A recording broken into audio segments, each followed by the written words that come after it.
There we are, live on the Kaspa Standard. Let me stop sharing this. And then, where'd you go? There you go. Juancito, senor. What's up, brother? What's up, dude? You want to get on the spaces? So Can you just let me produce? Yeah, man. My bad. I'm getting there. Okay, but so you had told me that there's an issue with how we run our shows, our audio show, our video on YouTube. You're like, oh, there's too much dead air. There's too much this. And I'm like, yes, you're right. We have to cut that out. So in order to cut that out, instead of going on the spaces right away, me and you can talk as I'm getting on the spaces. Because if not, then it'll all just be dead silence as we air it. So. Oh, sweet. Okay, I like that idea. Yeah. Hey, so, we got a packed spaces over here. Oh, now we're reverbing. Bang, mute that. Allow. Okay. Now unmute yourself, Juan, on the spaces.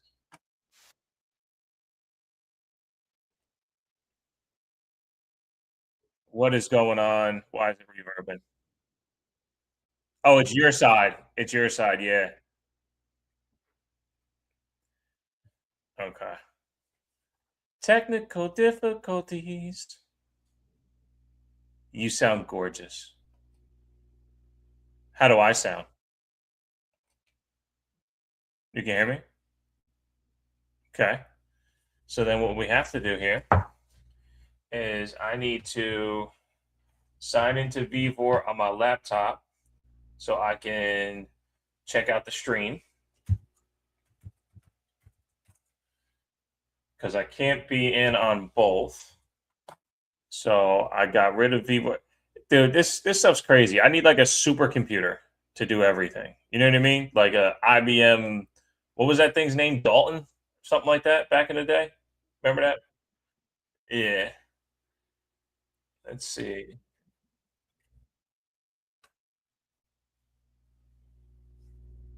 How was that?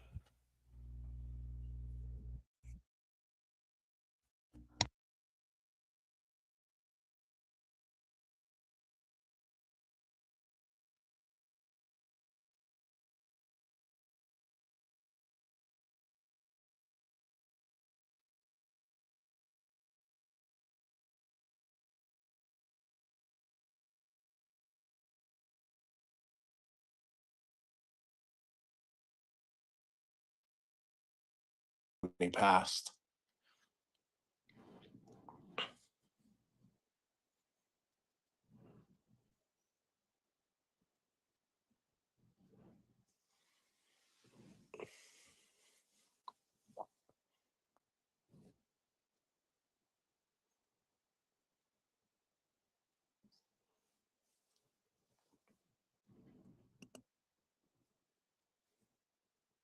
I Go see ahead, your Juan. lips moving, but Yeah, go ahead. Go ahead. I think we got it now. All right, cool. Wait for YouTube to catch up. Bang, we did it. We did it. Okay. We figured it out. Sweet, we're here. Yes, sir. Episode 24, live on the Kaspa Standard. We are live on YouTube, youtube.com/live on the Kaspa Standard. We're live on X Spaces at Glitchin888. So if you're on YouTube and you want to come join the show later on, please do. Glitchin888 for the spaces. Also live on the Kaspa.s for the video. We are also brought to you by ourselves, LOTKS.kas and live on the Kaspastandard.kas. You can also use castmap.org and use promo code Juan or promo code Bishop to give yourself a little discount on the premium. And we are brought to you by Better Melts. Get bettermelts.com. Promo code LOTKS for 50% off.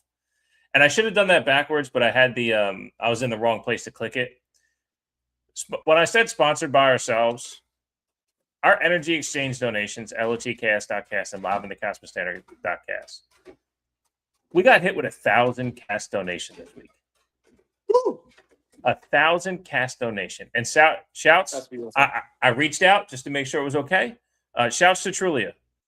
She is a champion of the community. She, I know she's an NFT lover, but I know she just speaks so highly of all things crypto because of what it brings, and the fact that we were able to register in that frequency for her.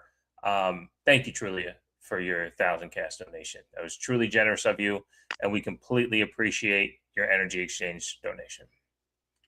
We do. Thank you, Trulia. That's the business, brother. We are That's live the on the business. Kaspa Standard, episode We're here. 24.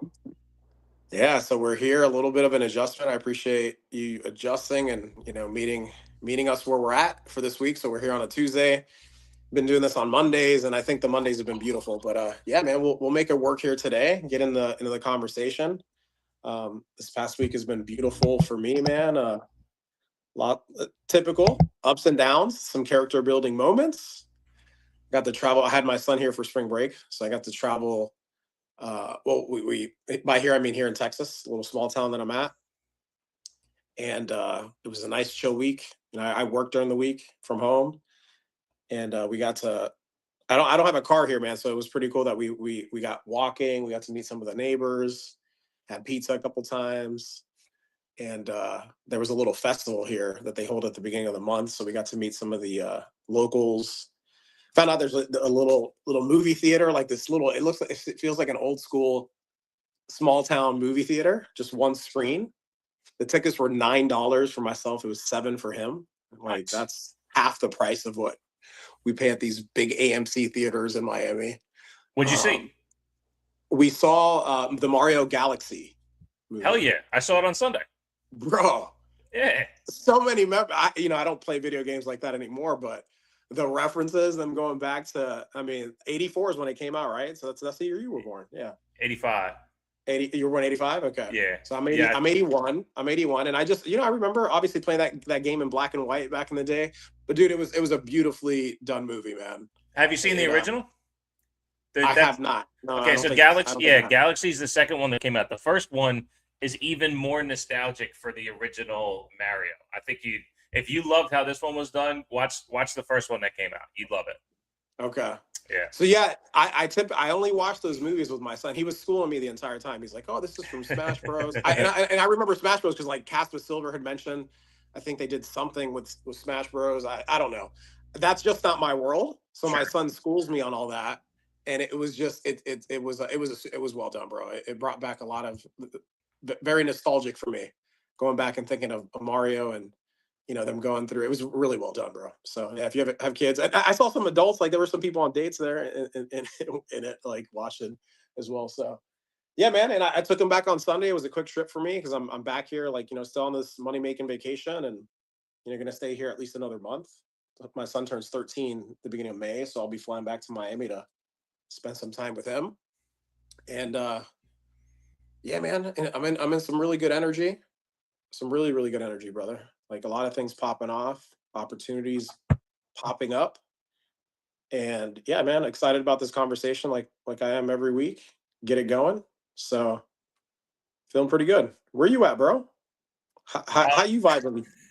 How you vibing, brother? I tell you, we had that nice conversation last week about, meeting some adversity and feeling as if you're in control of the adversity, right? Well, this week, I guess, all right. So I had therapy on Wednesday. So I guess that's probably why we just spoke before, on voice. Like, bro, I haven't heard from you since Wednesday. I think that's kind of what happened is like I hit Wednesday for a solid mental reset, and it just kind of put me, it was confirmation to say, hey, like what you're doing on Mondays and the perspective that you have, you're on the right path. So just keep that with you. So my son's been on spring break. So he had it the week after yours. It started Thursday and then he has it all this week. So Thursday we hung out. Friday we went up to the property together, and or the other way around. Thursday we went up to the property together. My wife was like, hey, the two of you guys, you trying to tell him what to do all the time. Like, are you sure? Are you sure? So I made a game of it. Like I taught him how to mop a floor, and it was like, well, how much cash would you like? Um, what kind of cash is in your head here? Well, can I have 10? How about 10 more cash? What can I do for 10 more cash? It's like, okay, well, let's do this, and those kind of things, man. It really was, it became a game. Like I mentioned last week, I gave him 150 cash for cutting down trees and stuff. Like, what is it? Well, it's 150 cash, right? And it'll materialize. And it's validation for his proof of work. So I just kind of stayed in that lane, man. I stayed in that lane. My wife and I went hard on Saturday at the rental property. We left him home to just be a kid, play video games, fuck around, all that stuff. We trusted him to be here and clean the bunny cage without help and practice his trumpet. And, you do that proof of work. We're going to go do this proof of work. We come home, we'll have dinner. And then, so it was Easter Sunday, and we're not religious, but we understand. I grew up religious, so we understand kind of what comes about, right? And the fallacy of holidays that happens anyway, right? Easter is in remembrance of Resurrection Sunday of when Jesus came back, right? But is that the first thing anyone thinks about when they hear the word Easter? No. Depends on how deep you are, right? Right, right. It's mostly bunnies and eggs and chocolate, right? Bunnies and eggs on the surface. Yeah. You can go layers. Yeah, that's what I thought for the longest time. Just bunnies and eggs and all that. Yeah. So he was like, or my wife wanted to know if we were going to dye eggs this year, because we usually have fun, sit around the table, dye the eggs, the whole thing, but it snuck up on us because we're doing so much proof of work. We didn't even see it coming. So I just, and of course he wanted to see the Mario movie pretty bad. And we kind of do the theater as a family. It's kind of one of our family things. So my wife was like, well, are we going to dye eggs or not? And I said, well, what if we celebrate with just one giant white egg with green spots on it? And she laughed, and he didn't get it because he thought he wasn't going to get like a present this year. And I was like, just think. And like 45 seconds later, he's like, the Yoshi egg? I'm like, yeah, bro, let's just. I said, let's go to breakfast in the morning on Sunday because there's a diner that we like that was open. I said, yeah, let's go to breakfast. After breakfast, let's go see the movie, and and the Yankees were on at 1:35. It's baseball season now, bro. Like, oh, that's right. Yeah. Yeah. So like, Yankees were on at 1:35. We got the entire Easter day out of the way. We did something as a family to celebrate the holiday, because everyone else is celebrating in some way, shape, or form. So let's do it too. That's just kind of how we take holidays, Yeah, we don't say happy birthday to Jesus on Christmas, you know what I mean? But we put up a tree. So like we find a way to celebrate like other people do. So yeah, that's what we did, man. And it was beautiful. It was again, like where, I could be in a rush to get this house done and say fuck everything else, but I'm just not, man. I'm just not. Like right now, I'm texting back and forth with an HVAC guy. The old tenants, they fucked my heater system. They shorted out the transformer. They blew the ignition line, so it's going to cost me $350 to get it fixed. And I'm like, okay, well, he's there now. He takes Cash App. I'm here doing this. I'm gonna pay him through Cash App to fix it, instead of like complaining that my best friend's son fucked me over on this house. No, I already knew that. I knew that. I've known that for the last year, actually. I was just trying to give more of myself, So anyway, as you know, I can ramble forever, but yeah, that's where I'm at, man. I'm sitting in the finish line. I started listening to Steve Bartlett again, and he said it. He said what David Bayer said about the present, or the future is the present, right? So his concept of live life at the finish line is understand where you're headed, but be there in the present, because when you do get there, you will be in presence, right? And David Bayer's, or actually a lot of these guys who speak on it, and as we do, when you resonate in the frequency of success, you will be successful. So understanding where that finish line is, dude, I could care less what else pops up with this house right now. I really don't care, because I know what the finish line is going to look like. The finish line is going to look like the best property that we could have at this moment, valued at 3.5x of what I bought it for, with the ability to get more cash in hand than the original purchase price of this house. I'm good with that. If I got to spend another 350, but no, of course I don't want to, right? But if I do, it's not a problem, man. Like it's just, Good. like, yeah, Good. it is what is. I know what this is. Again, I taking out that other it just makes so much sense to me. It is what it is. Just feels so passive. But it is what it is. It all is. Yeah. It is what is. You have to stare at that bitch. You got to sit in it and go, no, this is what this is, and it's beautiful. It's beautiful.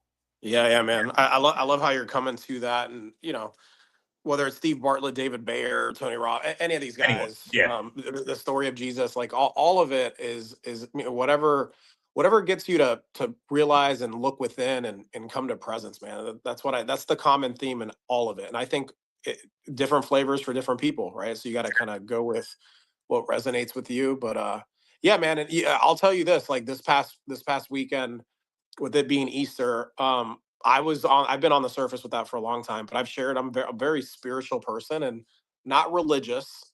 I respect people and what their beliefs and thoughts. I'm curious about it, right? Like I haven't really educated myself on the stories as much as I have here recently, but I sit in the energy of what the day means for a lot of people, man, and it's like days like that where family can come together and just celebrate being with each other. Like I think the frequency in the universe, bro, and just how people are, it's different on that day. And for me, I kind of channeled that. Going back to Miami, I made sure that I hit up one of my best friends who he didn't even know that I was in Texas, man. It's just a dude that's up to quite a bit. We a lot of parallels in our lives, like moving to Miami with hopes and dreams and just like work ethic, and then we made something of ourselves in the community. And it was just cool to go back and be like, yeah, he's expanding his business, who he's connected with, who he's working with. And it was like we didn't skip a beat, bro. So I got to see him, and then had a really good dinner at our favorite restaurant with my son. And then came back here in the morning, slept on the flight in the morning, didn't sleep all that great, then got here, and then it just like got on the phones and made some things happen, made a couple big sales. And I'm like, yeah, this feels good, getting back in this energy of flowing and presence, and bro, like solving problems for people and being compensated for that, however it may be. So yeah, bro, like we just half the battle showing up, and then finding your methods that kind of get you to give the best that you can in the moment. I shared with you before we got on this on the show, because I typically get like a couple of nice long voice notes from Bishop, and I hadn't gotten any since Wednesday. And I'm like, oh shit. And I remember, Bishop, you sharing this on I think one of the shows. You're like, what we're why hasn't Juan responded to me? And it wasn't like that wasn't it for me. I'm like, okay, what's going on with Bishop, man? I got to check in with my man Bishop, because I typically get something. I get something. And it was just about reciprocating. So sometimes, we got to do that with each other. So, yeah, within this Caspa community and us doing the show, right? We kind of start the show, talk about life, and because that's what Kaspa is for us. Again, Kaspa, Bitcoin, all of these are just nouns to ideas, and we want to bring the human element of this, right? How can it be incorporated, and how can we eventually bridge that gap from the old system that we know is dying to this new emerging system? And I hear how you're functioning with your business, with your son, and it's like you talked about this quite a bit about making things cyclical, right? And that's what I see you doing. Like you're totally working that in, right? And we still have to operate in the system. And I listened back to one of the episodes, and it was the episode that we had Matt Manning on. I remember that. I think it was episode 12 or 13, and he talked about how he mentioned a book. I think it was called Hospicing Modernity. I may be butchering the title, but the concept is what's with me right now, and that's this whole. Look at the way most people, when they're battling and going back and forth and like fighting and resisting what is, right, they're in a sense like not accepting it, and it ends up persisting because we're resisting it so much. And we're in that phase right now. If you look at what's happening around the world, we're battling these old systems and trying to prop it up and trying to fix it from within. And what's beautiful, and what we know based off the information that's been presenting itself, is like, oh, there's an opt out to save your energy and time in this separate protocol that is permissionless, decentralized, bounded by energy, and exists completely outside the system. And that concept still is very fresh to most people. Looking at it in terms of how people see this, just look at where most of the money in the world is, right? There's about a quadrillion worth of dollars in the world funneling through all different and assets. Maybe about half of that is in assets. This is only a 2.5 trillion dollar market, but we talk about it because we're in it every single day. Like, oh, when is all that going to happen? And it's going to take some time. It's going to take some time. But for you, when can it happen? Right. We talked about this. It happens right now. Like, I'm choosing this today, the way I'm functioning and living my life. There's a different lens that you can see the world through. When you surround yourself around those people, you come to these conversations. Kaspa just isn't about what it is in nominal figures. It's a completely different set of parameters that you can operate in the world with. One Kaspa is one Kaspa. It's decentralized, bounded by energy, proof of work. You put in some work, we have to operate in the other system, but how can we bridge the gap? And again, this is a protocol that, despite what it fucking is in nominal terms, people don't get it yet. And we're proof of that. The way we get to function and navigate life, we're going to have some character building days, weeks, moments. But dude, I don't fucking answer to anyone. Right? And that's a beautiful place to be. And I know that that's what a lot of people want out there.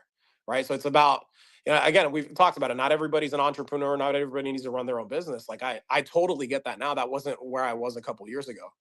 But wherever you are, however you're doing it, you can find your, like Bishop talked about what was unlocked for him. You can find that mental sovereignty and continue to navigate your life in a way where it's like you take your power back and you're able to go after things and really, really bring forth what's meant for you. Right. And then, share that with others, because that's the only way this shit gets adopted, right, in the masses. But in the meantime, regardless of what happens out there, I'm already living it, bro. You're already living it. You're already living it. We're already navigating it, No, 1,000%. And for me, that's where, when we had that conversation, it was either on 22 or 23, harnessing your own level 10, because, again, I'm dealing with nominal figures. Again, the $250, $350, whatever it is today, to get this heater fixed. It's one of those well, do I onboard him on Kaspa? Do it? No, that's not my level 10. My level 10 is not to preach Kaspa in that manner, but it is the other guy I had a conversation with today.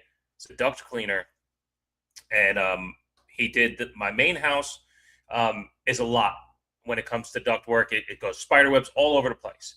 This one, it's a straight shot, and it just pops out the sides. So I was like, hey man, a little bit easier than the other house, no steps, not going up and down, other stuff. He goes, it ain't much easier. I was like, oh. He goes, look, I know I gave you guys a great deal on your house, and I'll give you one here, but it can't be that much of a deal. So he goes, what about $500? I just go, deal. I didn't even care to negotiate, because his proof of work, and I told him this, I said, we have another property, and it doesn't need it to be done now, maybe next year, maybe the year after. But if we need a duct cleaner, we're going to call you. I said, because we respect your work.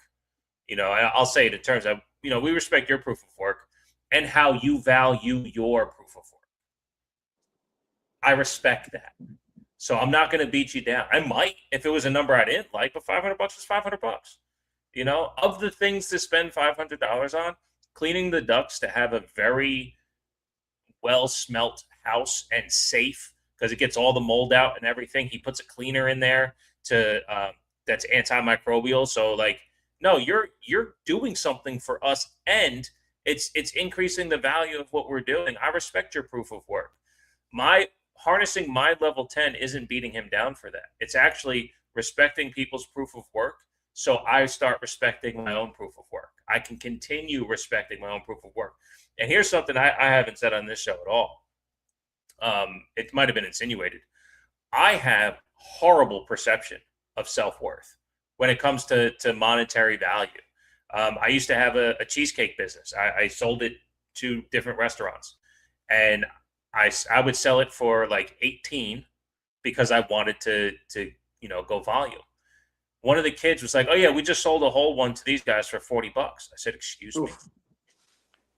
Yeah, they came in and bought a whole one for $40. They ordered 6 more for Thanksgiving week. It was pumpkin cheesecake. There were 6 more because they had customers asking if they can buy.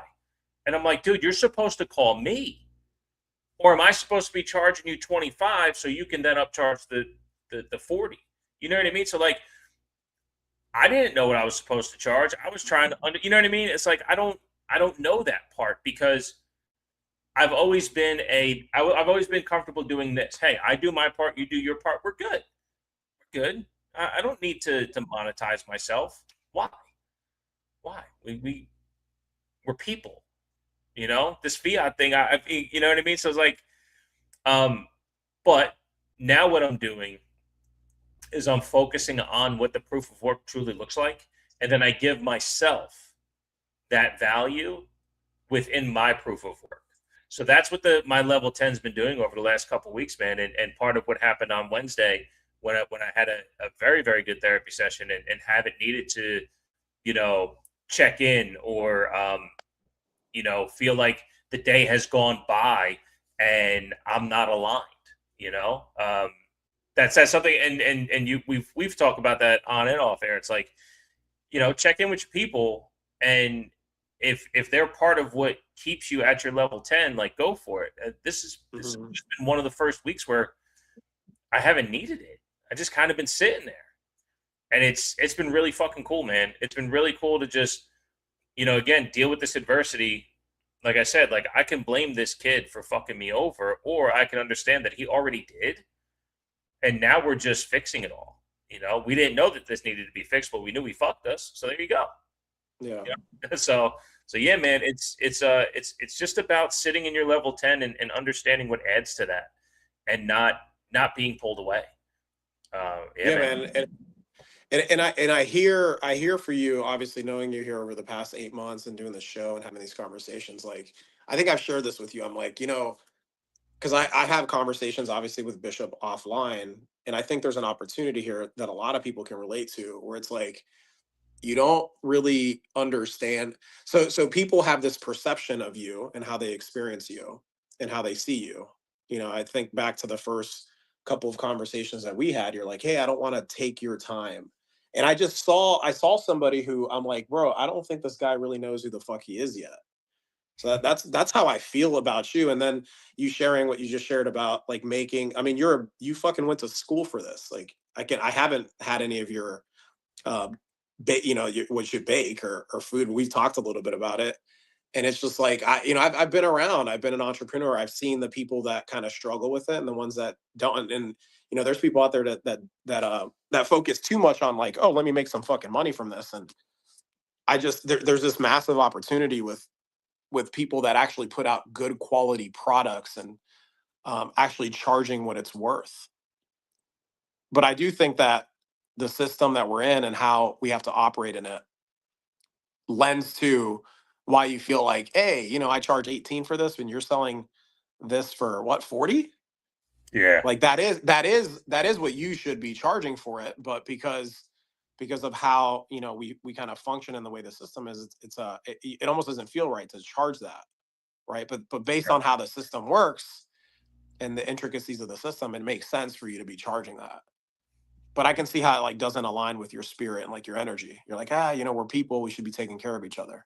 um that's the fiat system, bro, to me. Like that's the system and the Oh, way it works. sure. It's like, there's your own value and then the perceived value, right? And people pay, when do people make a purchase? They make a purchase when the perceived value is past what they expect. So that's I see that within you, bro. Like you bring a lot to the table. And I haven't tried any of your food, but You'll love you should charge $40 for it and it. find a way to be comfortable with it. Like get yourself, there's a gap there, right? There's a gap. Maybe we do some coaching on like that, because that's kind of the energy that I'm getting back into.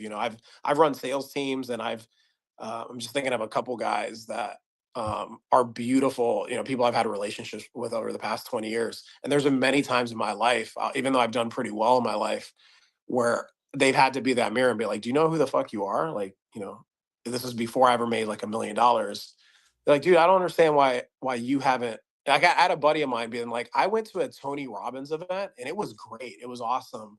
I got a lot. The energy was beautiful. But he's like, Juan, the shit you showed me when I was 20, 21, 22, 23 years old, like you shit on all of these guys. And this is before like I started building my business. Like he literally told me this. It's like you shit on all those guys. And I was like, really? And I didn't have that, Right. 7, 8 years ago. And then I was like, I need to keep talking to this guy. I need to put you back in my circle. And we did. He's still one of my best friends till this day, but we do that for each other because he's actually an animal, man. He's just been on it for quite some time. But yeah, bro, like you're there too. You're there too. And I'm sure there's people listening in that can relate, be like, yeah, I do feel like I'm worth more, but like, how do I get myself there? And how do I believe in that? You got to surround yourself around the people that, go where you're celebrated. Well, I Stop think that, focusing on the bullshit. yeah, like I said, it's I'm harnessing what that level 10 looks like. So I'm Yeah. prepared. So I'm prepared to execute that nominal terms. Again, like not having the self-worth before to say, no, this shit's worth $40 and be willing to walk away when turned down because the validation was worth so much to me. It was worth more than the nominal terms, right? It was worth more that those restaurants said, we want what you have than any money that they gave me. That's what, well, now it's not about the validation because the harnessing of my level 10 is doing There that. you go. So Yeah. you've made that shift up and you realize like, oh, I don't need that from other people. And that's kind of the way, again, I lend this to the system and the way we have to operate. It's like, I'll Yeah. take what I can get. Like that's the energy in the system. Let me get what I can get. And okay, how much you want to pay? All right, cool. But it doesn't feel like aligned because you know that you're giving a quality product. And this goes with anything. We're talking Right. about baking, like what you make. This goes with anything that you're doing in life. Like if you are bringing value to somebody and you know that it's going to help someone, um, finding that this is like operating more in a free market, finding that actual value where it's actually a win-win. I think I've shared the first, maybe this was a couple conversations that we had, but I know for me this is like back in 2013, 2014.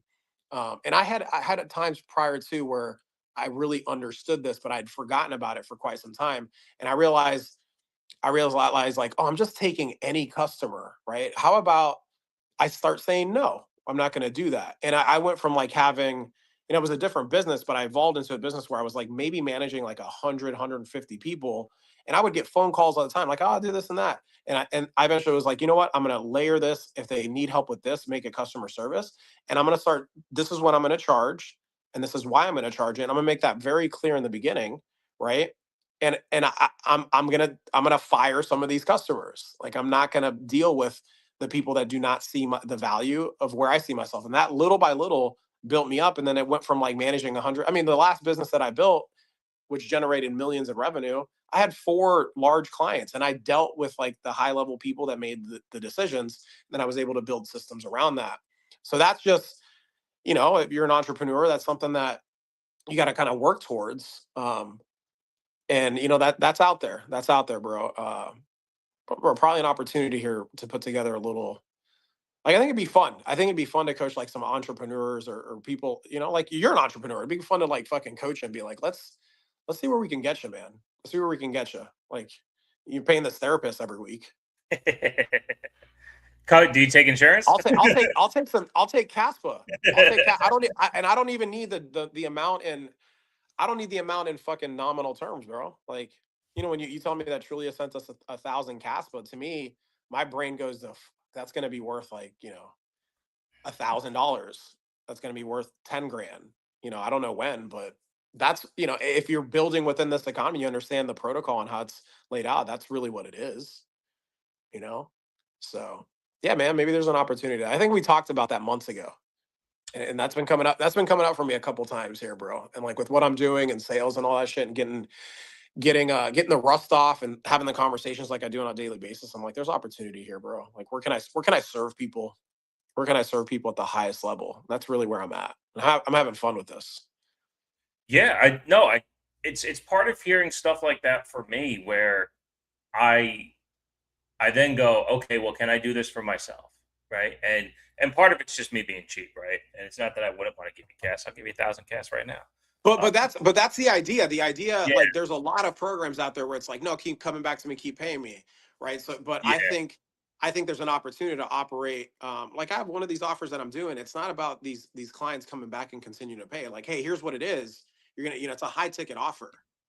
But what's really cool is the approach of this company, and I'll share a little bit about in terms of the energy and the exchange there.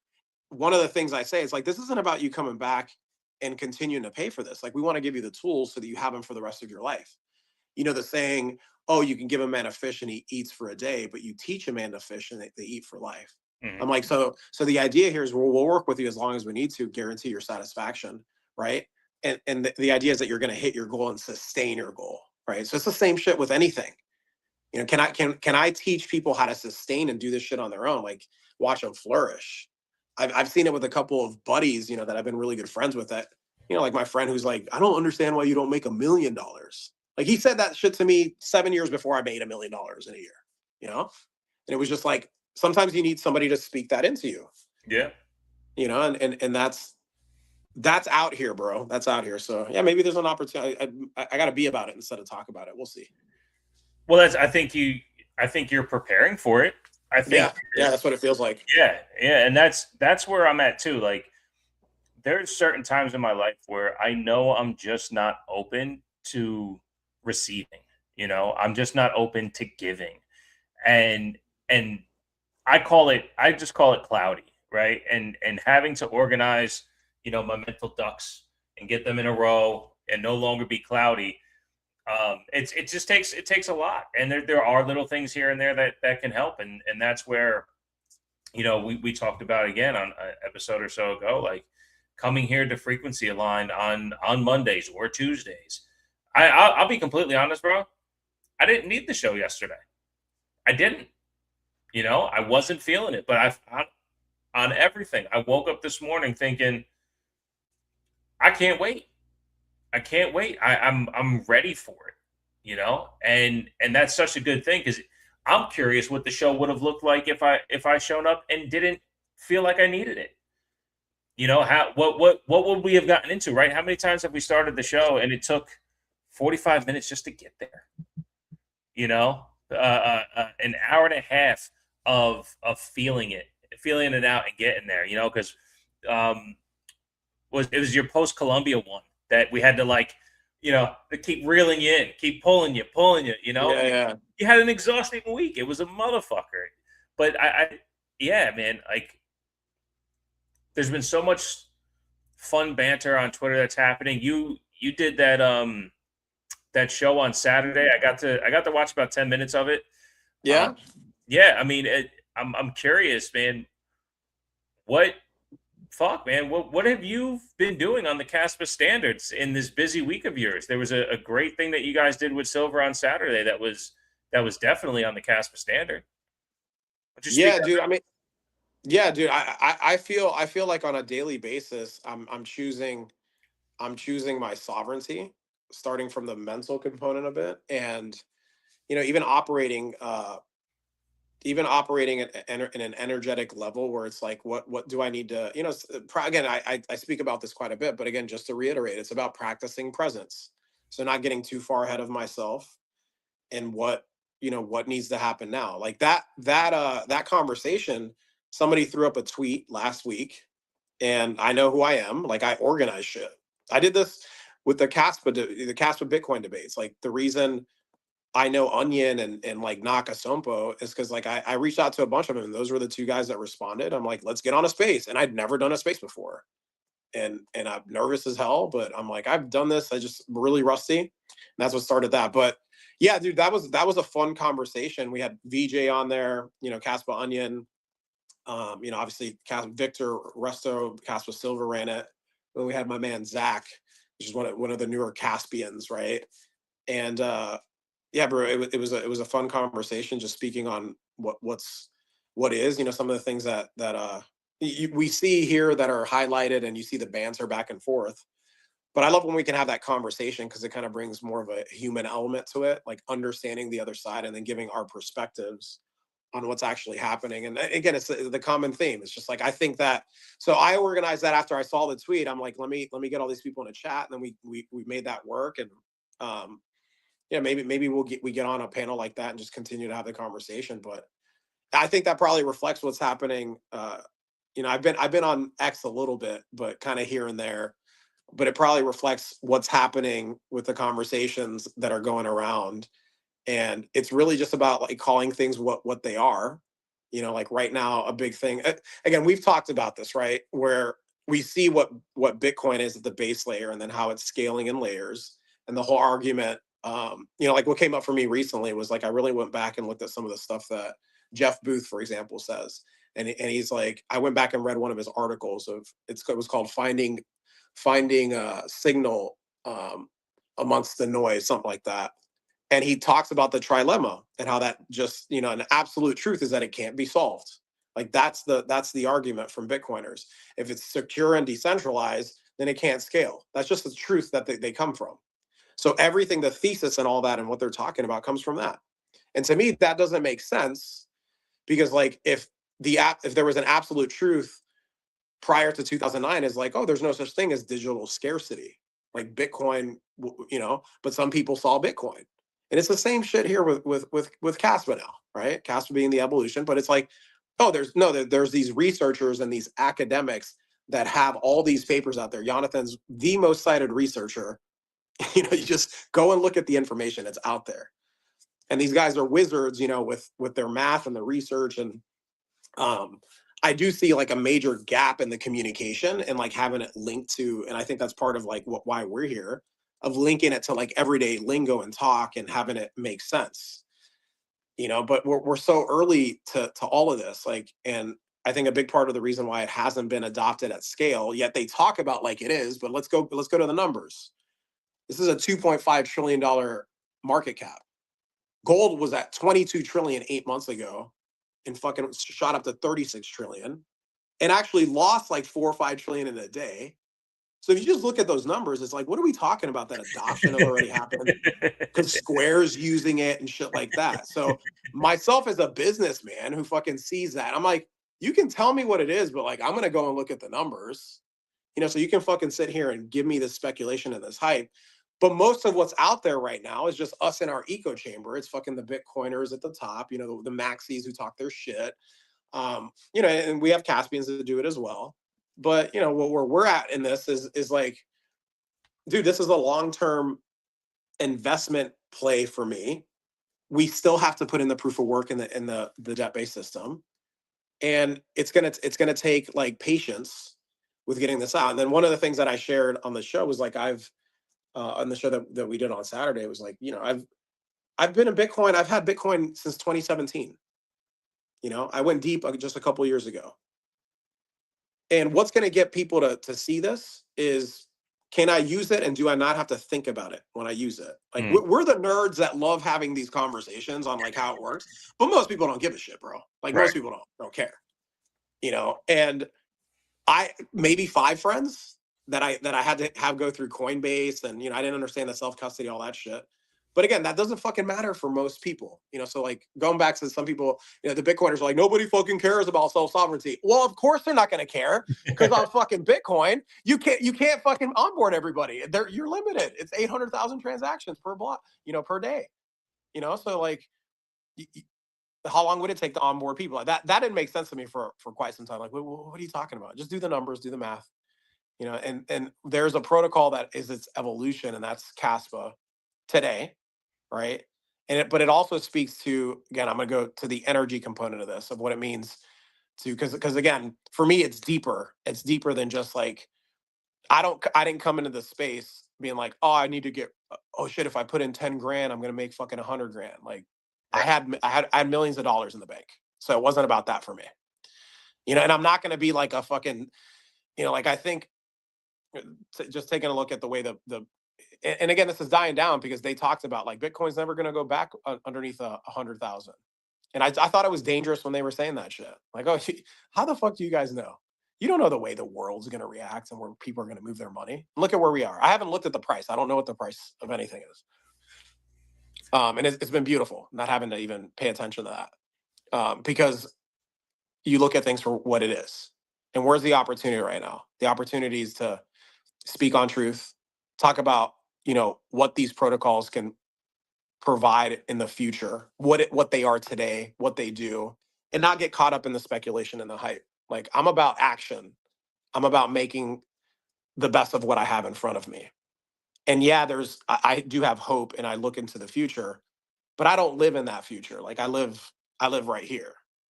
And that's why I'm free. That's my level 10, right? That's where you've gotten with your level 10. And that's what's available to everybody, right? But most people, get a rise, get dopamine hits thinking about the future, or fucking, like, nobody really loves thinking about the past when it's shitty things. But most people carry the past into like the present moment and into the future. So yeah, a bit of a tangent there, bro. But I think for me, it's a daily moment to moment thing in terms of like living on the, we'll call it the sovereign standard, where the show's called Live on the Caspa Standard, because we think Caspa today, at its foundation, gives us the best form of what it looks like to really opt out of the system. And that's what it is. It's like a peaceful opt out too, by the way. How am I doing it? I'm just moving some of my energy into this protocol where I don't have to ask anybody to move anything. I can store my money in it, right? Doesn't make sense to fucking, like, it's really volatile. So one of the things I remember hearing out there, Sailor would say this, like, you should put in the money that you can't afford to lose. Like, I think that's dangerous. Bro, 71% of Americans don't have more than fucking 2 grand, right? Like, how can Sailor's been rich, millionaire, billionaire since fucking the early 2000s, bro. Go look at his track record, how he's gone about it. So he doesn't relate to, like, he can't relate to most people, but he knows how to fucking create memes. That's what he's done. Yeah. That's what the fucking Bitcoin maxis has done. They've created these memes because they know on the surface most people aren't going to fucking go any deeper, and that's going to resonate with some people. And then they're going to be like, oh, have fun staying poor. There is no fucking second best. Like, all those are fucking memes that get you to stop thinking Right. for yourself, right? So we're, again, Casp was a smaller market cap, but like, look at that perspective, bro. Bitcoin, which is the number one coin, like, they don't pay attention to any other protocol besides fucking Caspa, because it's a direct threat to the foundation of what it is. I think in the end, there's going to be multiple protocols, but I don't know. But this proof of work, decentralized, bounded by energy, I don't need to ask anybody. I've sent fucking 6 figures of Caspa, and it was there like that. I didn't have to ask anybody to do that. I've been around the world, like, I've traveled. I'm like, that's gonna, we've done it sending on Cas Maps, right? To Cas Map. Cas Map. With no S, Cas Map. sending that across and it's like, they're like that. You ain't got to ask anybody to do that. You're asking for permission on any other fucking thing besides Bitcoin layer 1. So Yeah. No, it's obvious that something is going to happen at some time. Like, as I've said before, I think people find Caspa when what they like about crypto ends up failing for them. I love that, because it's true.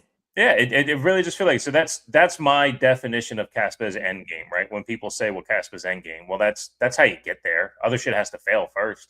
Because look, I decided not to be into sports cars as a kid when I realized everyone had to drive the same miles per hour. You know what I'm saying? Right. Yeah. So, like, like, what's the point? Why am I paying extra money if I can't do it? So, right. But some people still will. Right. So some people will Sure. still buy the Corvettes and the Ferraris and all that shit. And some people will buy the Toyotas and the, whatevers. So, but that Prius has a value to that person, as does the Ferrari has a value to that person. Just because the Prius would be more efficient, secure, all that shit, somebody's still going to want the Ferrari. And that Ferrari's not going to fail for them. So they're not just going to go buy the Prius. Right. So in terms, there's going to be an abundance of crypto in some way, shape, or form. It just has to happen that way. That's the way the world works. But for what we do here, and we start with sovereignty, and we see these nouns to ideas, we talk about what makes sense. I've said it on this show a few times, on Twitter a bunch as well. Lightning will work for Bitcoin if enough channels onboard and offboard daily. They can secure their miners by opening and closing enough channels every single day. It's a lot of fucking channels, but that's their way to answer that problem. That's how you have your fees. So if that happens, they'll be fine. And Bitcoin users will be happy. But when custodial Bitcoin fails on Coinbase because they get FTX'd, right? So if FTX happens to Coinbase, what happens? People don't trust Coinbase anymore. Until then, they'll just keep using Coinbase and not fucking care. If Square goes under because Jack Dorsey fucks up another company, then they'll go, I don't trust Square anymore. What do I do now? That's why I trust the builders of people who are smart enough to handle that and build the apps and make the things. Shouts to Banana and the on-chain POS, right? I have a website for the Terrible Wrestling Takes podcast. I've sold t-shirts on there. I have t-shirts at home that I can sell. At some point, when I have the time to put in the proof of work for my website, LOTKS.kas, I will try to integrate on-chain POS so people can buy t-shirts directly from me using on-chain POS. And he said that it has the inventory control and all that stuff in there. Fantastic. I'd love to try that. I can't build it. I can't build. I don't know how to build it. I mean that's not my lane. That lends. There you go, bro. That lends to that, right? And that's what we talk about that pretty consistently on the show. It's like we're going to talk about what is. Like we're not the devs. Shout outs to the devs. Shout outs to the people that are building every single day and doing that stuff that's super intense. Like we're back to the May 5th deadline, right? They just pushed back. Yeah, I saw that. And that's have me or you mentioned May 5th at all on the show? I think I'm not sure. No, maybe, but probably not like this attachment to like, oh, we can't wait because on May 5th it's going to go up. But we don't talk like that on this show, right? Exactly. We're bringing the human element to this, man, and like keeping it open because keeping it open is what's going to have, if you look at where things are going and what resonates and the parallels I see, and no matter what the fuck you're doing, like people just want real, transparent truth in all that we do. And when you get to like for me, where I am in my life, it's just like I can't even be around bullshit surface level conversations. Like I can mingle for a little bit, but I did it with freaking the Uber drivers. Like in the last lady that dropped me off, she's like, you're so smart. Because like I eventually got into the economy 1930. Like I went there. My son puts on his headphones. But it's like, if you're around me, you're going to feel the energy of like this passion that I have for life. And the reason I have the passion is because I've let go of all the bullshit and I faced my shit, So yeah, these things are, when they put dates out and shit like that, you got to understand, just look at how things work, man. It's like, it's better to go slow and do it right than to just force shit, because just look at examples of things that have fallen apart because they've done that, So that's one of the beautiful things I love about the way Kaspa has been built, right? Like Jonathan has been, again, going back to his history and how he presented the DAG with Aviv Zohar initially back in 2013, and then the scaling things, right? Like I made the links and then made a decision for myself based on what I saw. Like I'm in this protocol with no attachments because of all of the deep information that I found, not because of what Bishop told me or what Rory has said from the Kaspa or what Gonzo, like, which I respect so many people within this community because we continue to go there. Like we're not afraid to be like, you know what, I don't know that. Let's actually explore that. Let's talk about it. So as long as that's at the foundation, then we're gonna be here for the conversation. And that's what this is about, right? It's about, again, you mentioned, I wanted to, like, I thought about this when you just said it, like, oh, when is Kaspa's end game? To me it's like I get that to a certain extent, right? Because when is it end game? It can be for you based on your foundation and your principles and how you want to operate in life, right? So like in terms of what is available to us technologically, and again, being able to move and store our energy in a specific way, and then again, the energy and the vibes that are in this community, right? When you get around the right people and have the right conversations, does it vibrate with that frequency that you're trying to get on? And I think that's what you and I have in common and why we decided to start doing the show. It's just like we know how important it is because there's a lot of bullshit out there, bro. Like most of the fucking information out there, most of the communities, the shit that sticks, is like the people when they drive by a car accident. Like Right. that's inherent. That's instinctively where we go as humans. So if you understand human behavior, it's like most people are gonna fucking veer towards bullshit like that. And it's really hard to continue asking the truth and continue to go down that path and ask the questions why. And I shared this on the show. Like I bet on the show that I did on Saturday, where I was like, I think we probably all have this in common where this isn't the first time I've questioned things and been like, but why? And how come? Like I've done that my entire life. I remember I think I shared it on the show, but my favorite poem is Robert Frost. I read it when I was like 16 or 17. But two roads diverge in yellow wood, and I chose the one less traveled by, and that has made all the difference. That was the time I was going through divorcing my parents, like being named the starting quarterback of a big ass high school. Like nobody thinking I should start. The kid behind me, way better athlete, bro. I don't think I've ever told you this. They won the state title 2 years after with him. Way better fucking athlete than me. I only got it because like I was a harder worker and like knew the playbook in and out. But talent level, like that, Shane, rest in peace. He passed away a couple years ago. But yeah, dude, and like I just see so many parallels in how I function in my life. And I bet, there's others that can relate to that within this protocol. It's like you're not gonna be fucking ostracized and told like have fun staying poor. Right. Let me not speak for everybody. I'm sure there's some cast maxis that say that. But at the core of this, and the way what we're talking, there's not a lot of Kaspa shows out here like this, right? This protocol launched in 2021. So slowly but surely we're moving over because we're seeing, like you said, this speaks to what you talked about. When are people going to start having the conversation on Kaspa and at least entertaining this and like going a little bit deeper when what they use fails for them? So that we have that in common. I had Bitcoin and I'm like, hold up, I can send proof of work, everything's the same. I can send it and it's there like that instantly. But why? Then you start asking questions and there's a little confusion there and you keep digging in a little bit deeper. You get confirmation. Okay.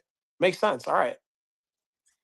Yeah, I think And that's it. That's all we can do. So to me, it is to me, this is end game for now, yeah.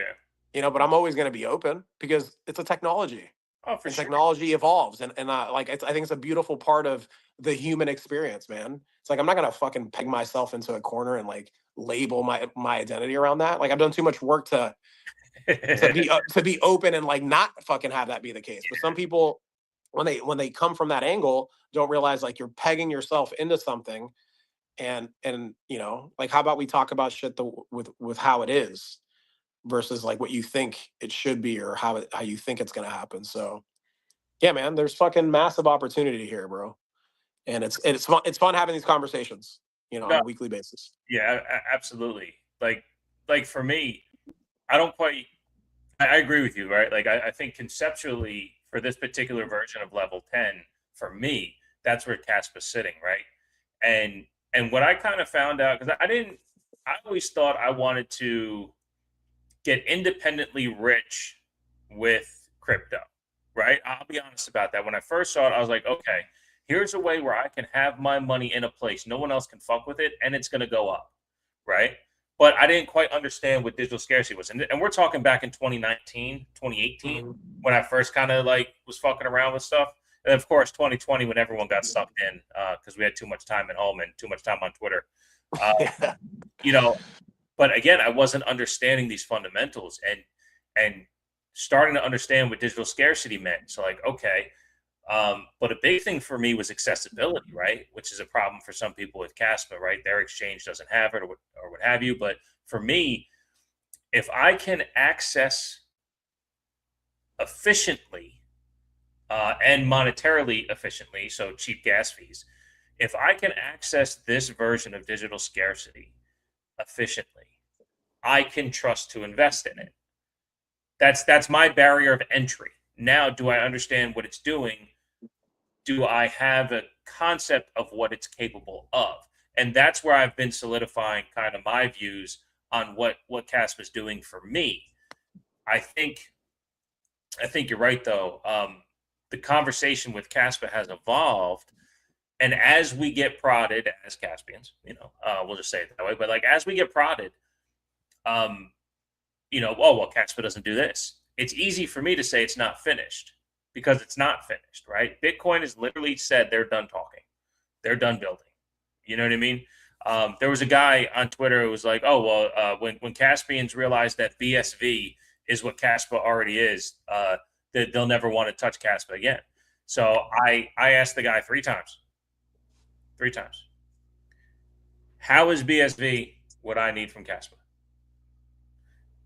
No response. I put it into Grok. Hey, compare these two. Grok says BSV is better at being older. Kaspa is better at everything else. So I put that. I put that to the guy. I said, "Hey, this is enough confirmation to me because you're not telling me anything." And somebody else responded, "Well, large language models don't like BSV." Okay, then why should I? What would you? So explain it to me, yeah. So tell me why. Yeah, and then they can't. Yeah, right. Yeah, and I'm like, well, what is even BSV? It's like Bitcoin Satoshi's vision. So because Kaspa is completing Satoshi's vision, you think this is comparable? And it's not from metrics. I don't know anything else. I didn't look into anything else. I am dumb when it comes to BSV. I won't shit on it because I don't know anything about it except for its comparable metrics don't add up to what Kaspa has. So I will stick right here until Kaspa fails for me. And if I missed out on BSV, then I missed out on BSV, and that's on me. But having a market cap, and then now, of course, understanding proof of work over any other idea of what those concepts are, proof of stake or hybrids or things like that. Like, yeah, that's why I'm here, and I'm okay with that.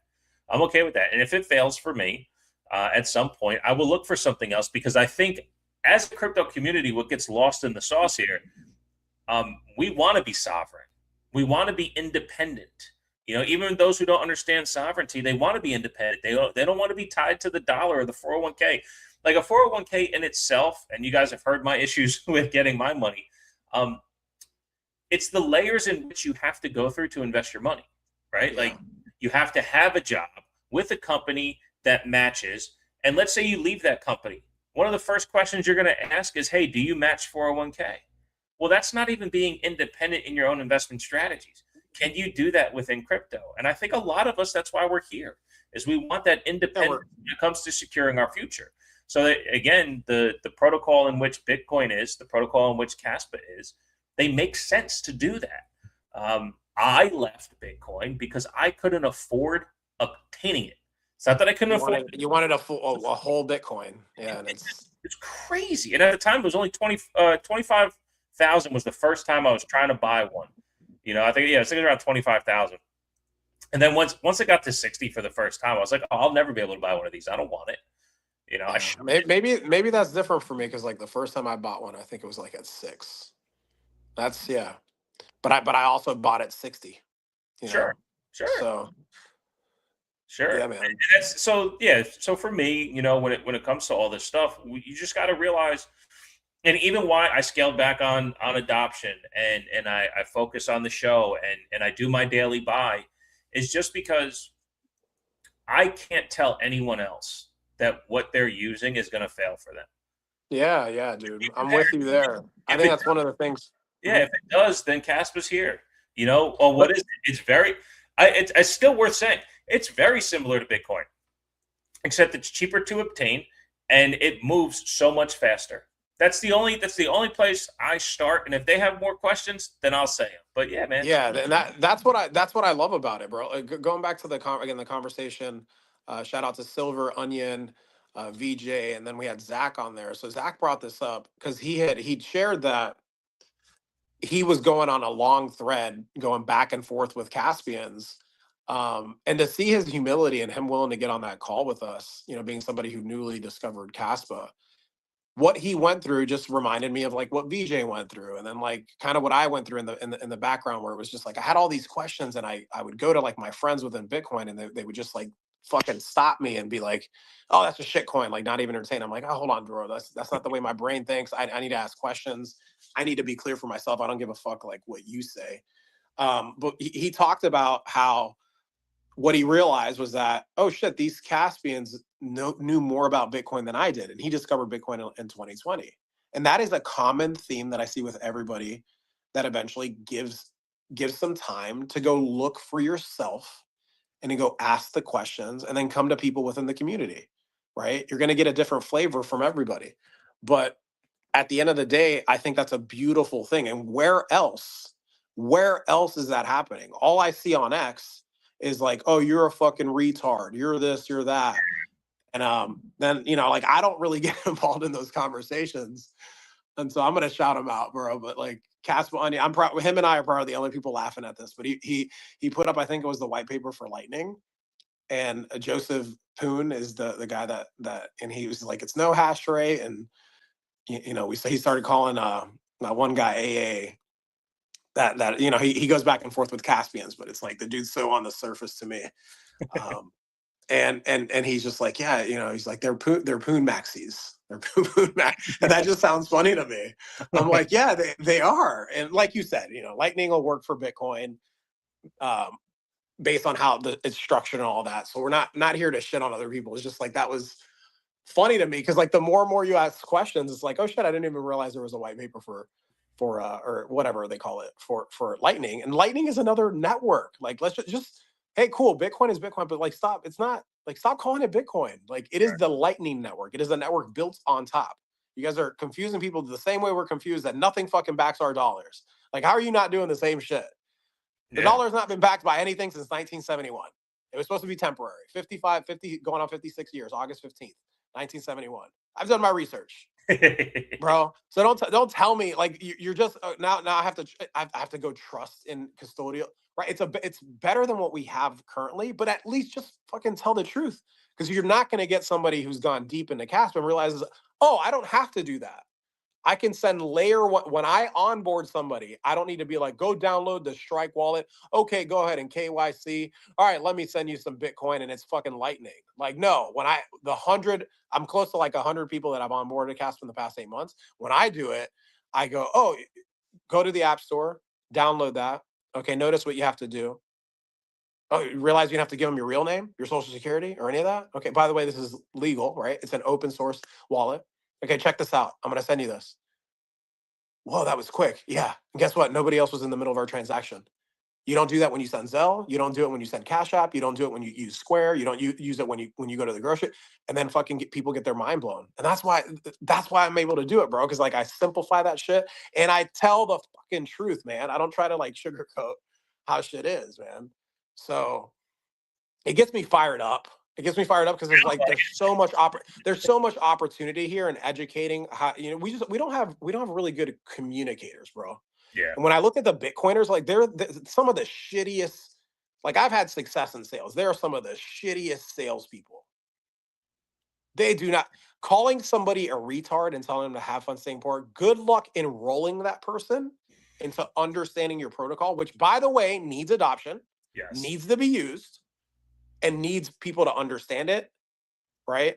And this whole like I saw Sailor fucking put that away. Bitcoin's already won, says the fucking billionaire who's like way down 3,000 more. Says the billionaire who's trying to save his treasury company, paying people in fiat that would stretch and all that bullshit. Which I don't, not to get into that. But it's like, of course he's going to save his narrative, right? That's what rich people do. I've been around them, bro. I've been one of them, man.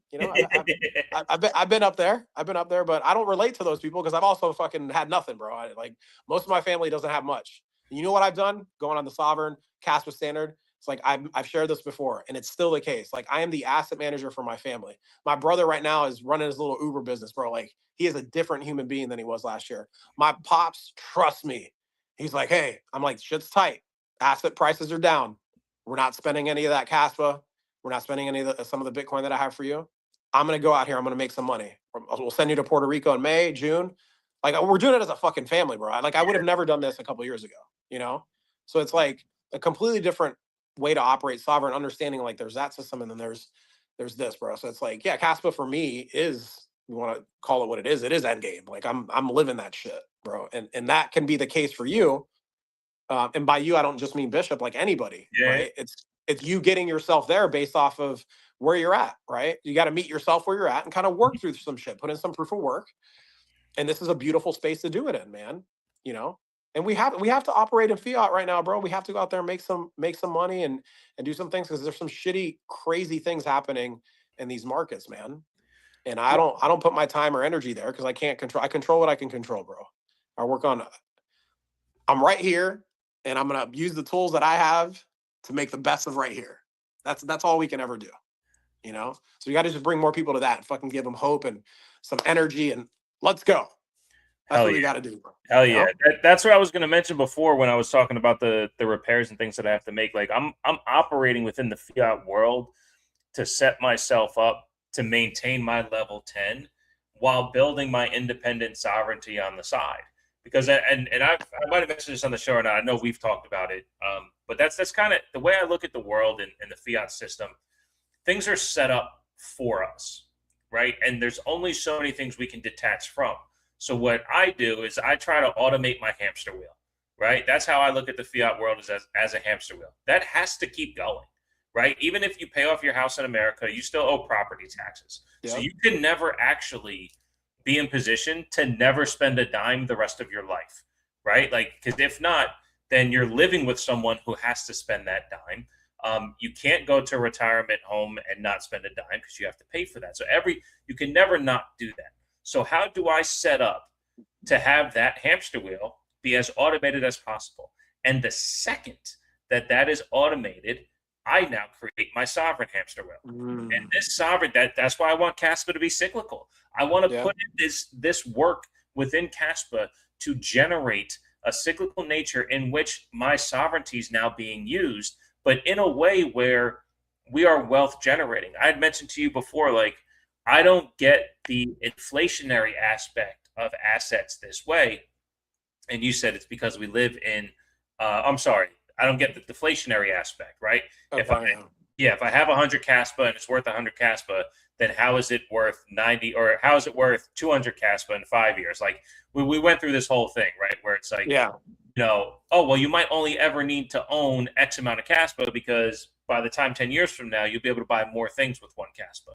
Where in the fiat system, it's actually designed to be inflationary. So $1 used to get you this, now it only gets you this. So trying to reverse that thinking, it's too much right now because the sovereign hamster wheel kind of can't exist right now, right? It has less rungs, you know, like it's harder to automate. It takes a little bit more work. But what can you do? Focus on the fiat and automate that as much as possible so you can add more rungs to the sovereign hamster wheel. And that's where I've been building that level 10, because when we first started this show almost 6 months ago, it was trying to force Kaspa into daily life. How do I got to gain, I get sovereignty, you got to pull me away from the head. No, you can't, because it is what is. What is that this fiat system, debt-based system, controls what your abilities are. So you have to apply yourself in a way where you take some of those abilities back. Again, you've been an entrepreneur, and we've had the 9 to 5 versus entrepreneur conversation on this show, right? It's the second you work for someone else, you're now bound to your 8.5 hour day because you only get a half hour for lunch. You're bound to, how much they're willing to commit to your health insurance, how much they're willing to give you 401k, and you have to provide them all of this, plus be the best human possible, or they'll fire you. And then they'll take all that away from you. You know, they'll give you your time back, but they also take your self-worth because you just put yourself debt-based, right? So, all these things. So how do you gamify that, right? That's something you brought up, like gamifying life. How do you gamify these situations? You can't just run out and be an entrepreneur, but what can you pull back to put in your level 10 box that gets you to be more sovereign so you can operate that way? And for me, trusting Kaspa on that secondary hamster wheel it's been, I mean, life-changing is hyperbole, but that's how I talk. But that it's been paradigmed You know, that perspective shift. It's such a help in the paradigm for me is this Kaspa aspect. It adds to that mental sovereignty. So, so yeah, man, we are right there. And I love, like, my final conversation with these Bitcoin guys. It just always ends with, I hear you, but Kaspa's not finished yet. The second they say Kaspa's done and we have more problems, I'll be the first one to say, we've said on the show, we will talk about them right here. Say, hey, they said they're done developing. Look at this shit. They haven't figured that out. What's going on? We can't wait to say that. If it's true. If it's true. Right now, what ifs aren't true. I'm sorry.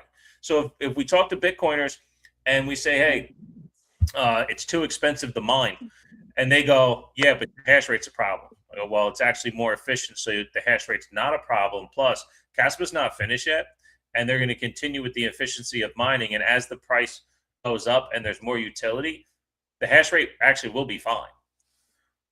Okay. We want to say Kaspa's not finished yet, and people are mining it. That's it. You know, like, it's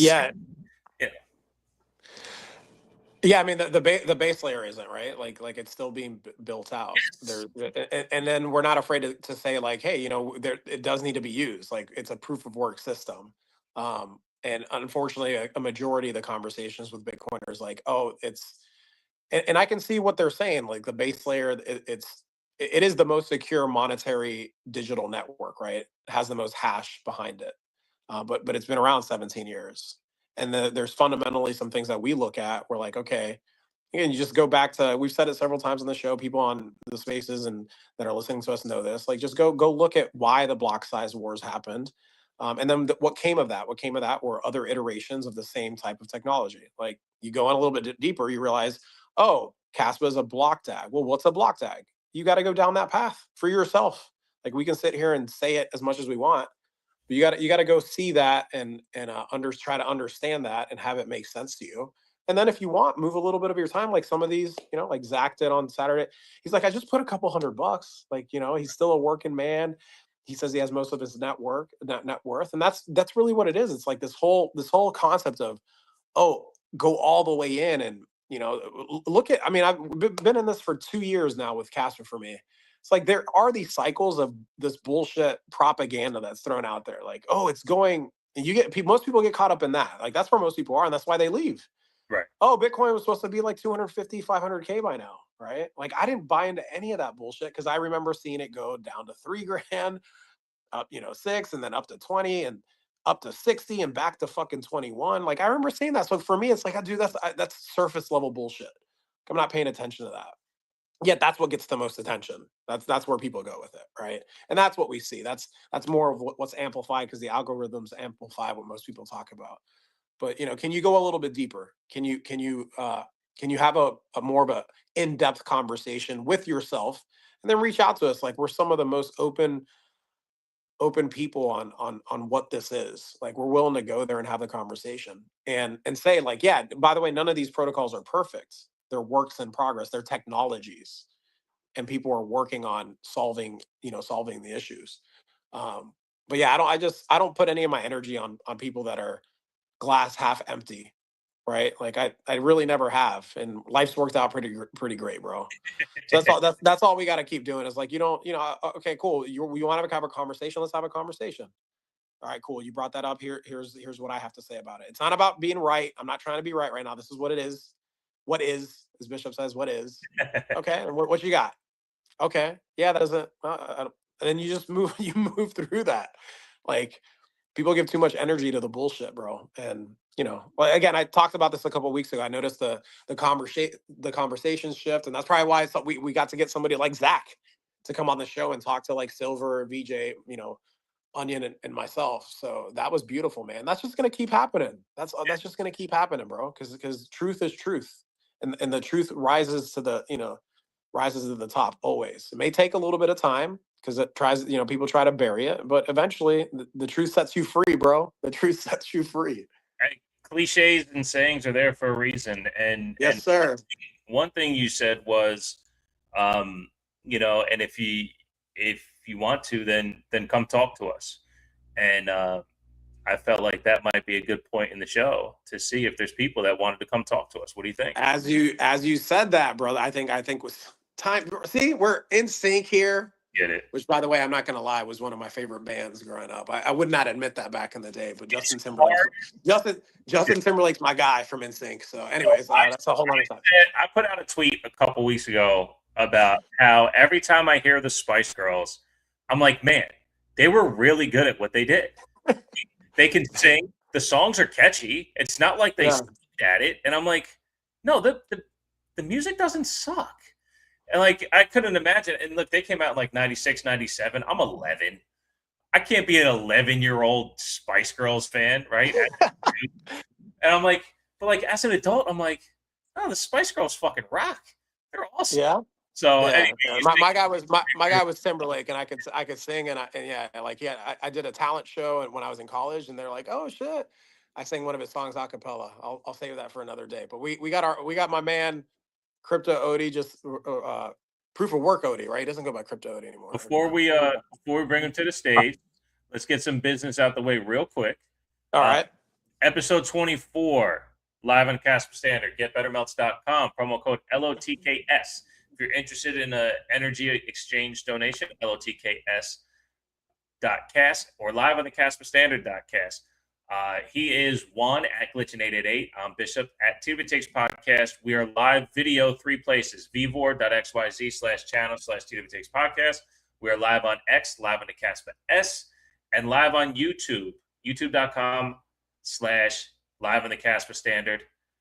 Juan, your shorts, the reels that you've been putting up are crushing it. We have one that's almost at 1,000 views right now.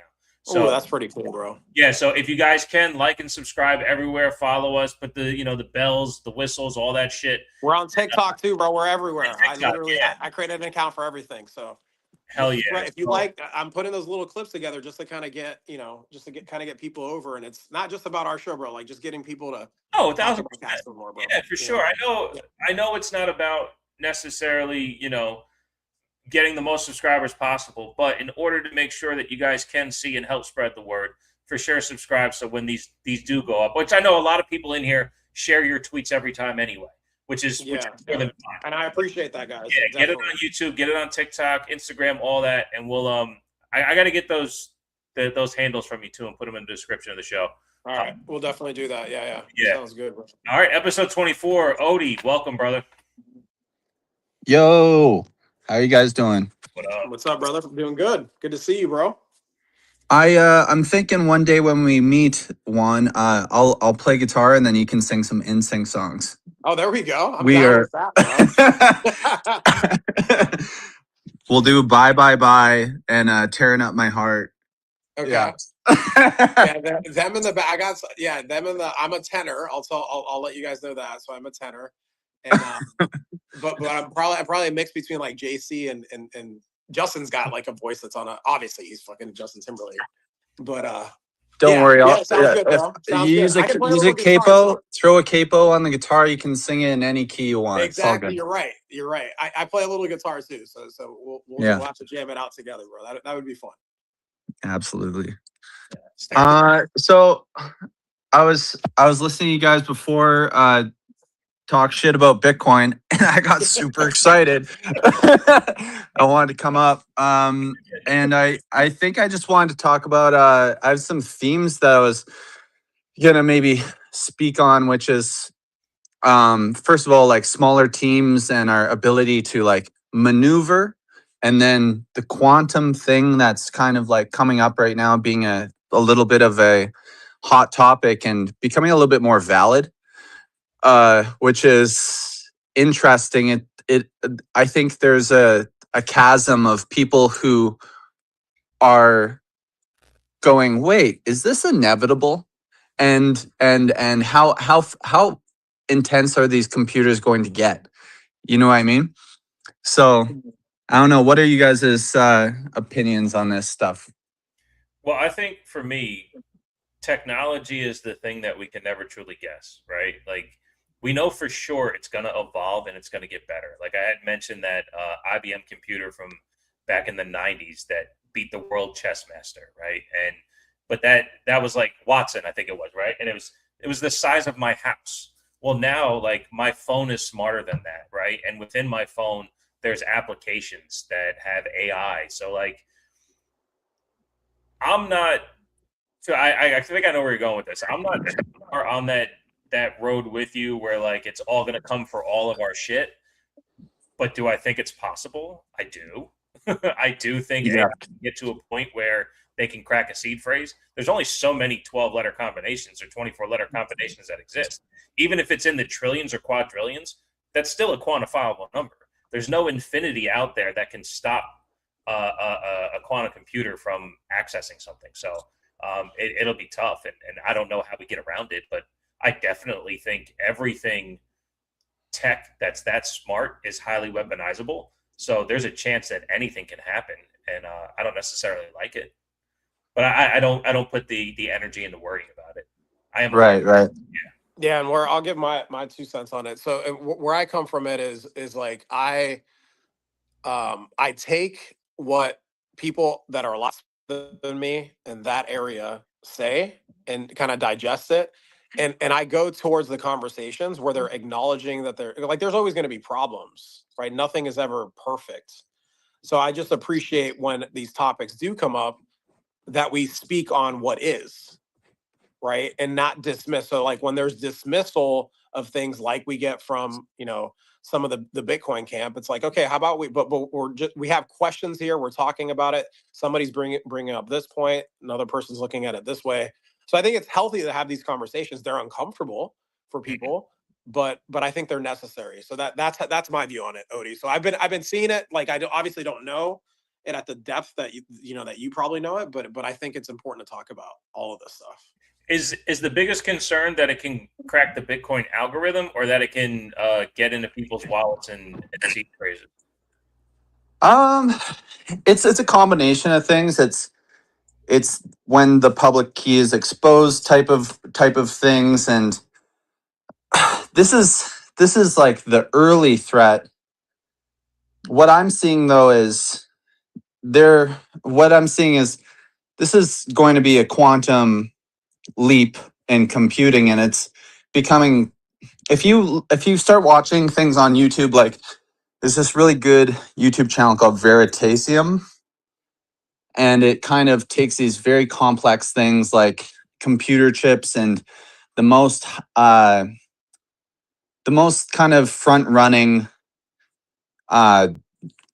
enterprises that are happening, like maybe a warehouse that's worth $10 billion that's only working on quantum computing. And then getting you into there, and they're teaching you about the little evolutions that are happening within this like field, right?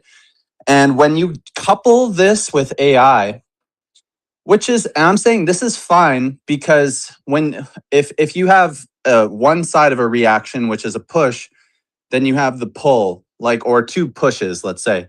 And when you're maybe a part of Bitcoin or part of Kaspa, you're hoping that the people who are in these protocols are able to flex and adapt and move just as fast, which is totally possible. I don't know if I would say it's not possible for Bitcoin, because look at what happens if they need to make a decision on anything. They simply can't. And then if you go to an interview with Michael Saylor like 2-3 years ago, he is saying Bitcoin should stay ossified forever because it is pristine collateral. And it's like, and now it's 3 years later, and it's like, oh, you may need to do such a drastic change on the Bitcoin network that you can't even trace back to the Genesis block. You're going to have social consensus. It's going to be such a massive change, right? And this is what I like when I look at what Shai is talking about. He's saying a lot of these changes may have to be so drastic that we can't even trace back to Genesis. Like, and it's going to be everybody. So there's going to have to be a social consensus, which is more powerful than just starting up a brand new blockchain and going, oh, like we're, like that's one way to do it, but this kind of ties into a lot of things that Jonathan talks about. He's like, it's not all about trustlessness. You know what I mean? There's this funny marriage that eventually happens. So what I'm seeing is personally that if it's inevitable and we're seeing the qubits which are being achieved starting to do, with the AI advancement, the ideas that give quantum these better pushes, like they happen faster as well, right? So so are we in a good position? I would say we're in the best possible position because of the quality of the people in Kaspa and the type of thinking that they bring to the table. Like we're not scared of like a challenge, let's put it that way, and we're you know what I mean. So Yeah. So yeah, if it took us to get consensus, we would find it faster and more agreeable than other places. Yeah, for sure. And I will say a lot of the answers are very much already thought of. It's just how to implement them, and then they're kind of temporary answers. Like there's going to be a more final solution that still needs to come. Sure. But it's like we're almost buying ourselves, like it seems like we're buying ourselves 5 years. Yeah, so that's the future proofing that gives me faith in what Jonathan and Michael are doing, because I think that's where, again, Kaspa went from 1 block to 10 blocks before I even bought my first 1,000 Kaspa, and the price goes down, and they're pushing for 32 coming soon, going to 100, but for what, right? And I get why, but in context, does that need to happen? No, not for what it's capable of now. But that future proofing does prepare Kaspa to be able to accept these challenges when they do exist in the future, like you're saying, 4 or 5 years from now. Yeah. Yeah. And I just want to add that to me, that speaks to, and I'll just be really short, that speaks to the culture. And again, it mirrors more of talking on what I talk about. Like these are nouns to ideas. Like it mirrors more to like how I've lived my life. Like I didn't all of a sudden, my life didn't change like when I found Kaspa. It's like, no, Kaspa aligns with like my values on there's things we got to face. Let's talk about it. Let's build towards it. So that speaks to the culture that's here, right? And that's a big thing. The culture of Bitcoin is completely different, and I live that firsthand. So I just wanted to add that. Yeah. And another thing is you're gonna need. It's better to be a young project at this point because you're gonna need some of the most competent people possible and the smartest people possible in a small cohort to make a radical change, like, and then being able to understand all of the edge case risks that are involved and then being able to implement it. And like there's levels to these things, and a lot of the time, like I know what it's like when I do coding, where I see people implementing certain tools in core to help upgrade Kaspa, and then for me to understand exactly what it's doing for the protocol, I'm like, it's scrambling me, and it's like for me to get to the point where I'm understanding what the advantage is of this particular upgrade, which is, you know what I mean? That's like what they're up to, Jonathan and Michael. It's like when it comes time for these quantum things, I think it's just such good hands to have these decisions, to be in where we're at right now and being the size, at least. Yeah. Yeah, and they're very open with the community when it comes to the challenges too. So yeah, their approach to everything is another thing that's like exciting about how they do things. That's why I've shared, like I met Jonathan in person, and like we didn't have a long conversation, but for me, I'm like, okay, he checked my boxes, right, in terms of what I needed to feel from somebody. And I did the same thing with Bitcoiners. I've been in these Bitcoin rooms with some of these guys that are pretty, and I've been around them, and then it's like I started asking the questions. And I didn't vibe with like the Bitcoiners and how they did that. I'm like, I got in these fucking rooms and like, this is what you're gonna do. Like, you're gonna be this way, and then tell me, right? Oh, don't spend your time on that. That's no. So that's what I appreciate, because even in speaking like I haven't met Michael, but like I love how he talks about like, oh, we got to talk about Ethereum, Solana, these others, like understanding those and why Kaspa is here versus like attacking. So for me, that Right. they're the core developers, and then once you understand the structure of this, right? Because Kaspa is decentralized, permissionless. Like they're not the CEO and the VP of whatever, but that's where most people go to when they're assessing this shit from the beginning. But yeah, we're leaders within this in a decentralized way, but having that type of leadership and building and the foundation of where we need to go with what's coming, like I feel amazing. Yeah. Working And Kaspa. well, the truth is, unless they make bad design choices, they're still the leaders, because the reason they get for me, the reason that they get the respect that they deserve is because of the design choices that they've made so far. Design choices that were never self-evident to anybody, but when you look at them, you go, oh, like this, you need to know so much nuance about proof of stake, and you have to know so much nuance about proof of work just to implement such a small change like the harmonized headers that Michael did, or just the Dagnite upgrade. For them to even see that, it's mind-boggling. Like for them to understand that the block dag doesn't sacrifice security, and it has the same 51% Byzantine fault tolerance. That's another thing. Like,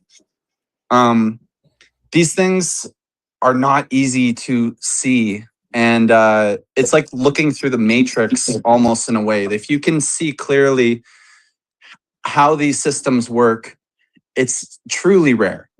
It's very, very rare. Well, I tell you, I think what comes up for me, and I don't deify anyone for sure, but I think we can definitely give Jonathan credit. Like, if he's been cited as far back as 2013 and the most cited when it comes to these crypto developers and their white papers, the fact that he hadn't given up, by all the resistance that's been pushed on him when it came to his ideas through crypto, and he's like, fuck it, I'm just going to build my own and do it, through the lens of what you're saying. Like, he has had that foresight. He's always had that foresight. He's been trying to lend this advice to others. So trusting that perspective to pull through, I think that's where I then get reinforced as well. Is like, well, this guy's been busted ass trying to at least convert, and now he's put in the proof of work, and he's it's all out there, open source for everyone to see, and look at the result. And it has Juan mentioned it earlier in the show. The trilemma is not solvable. That was supposed to be a fact. Right. And then what happened to that conversation? Right? Kaspa side of the trilemma, Kaspa side of the nobody fucking cares. We do, right? Because it solidifies what a great proof of work is. But everyone's now dismissing it, and they continue to dismiss Kaspa. And if you say it solved the trilemma, they go, well, what about the hash rate? It's just, yeah, man. But so trusting Jonathan. They go to their biases, yeah. Yeah, it's all with yeah. Yeah. But that's where I love the truth seeking here, Yeah, and like his approach too, right? Because I know Odie's listened to this interview a handful of times. I've listened to it like 2 or 3 times. But the one the 8-hour one or the 7-hour one that he did with Vlad on that podcast, the Bitcoin. Yep.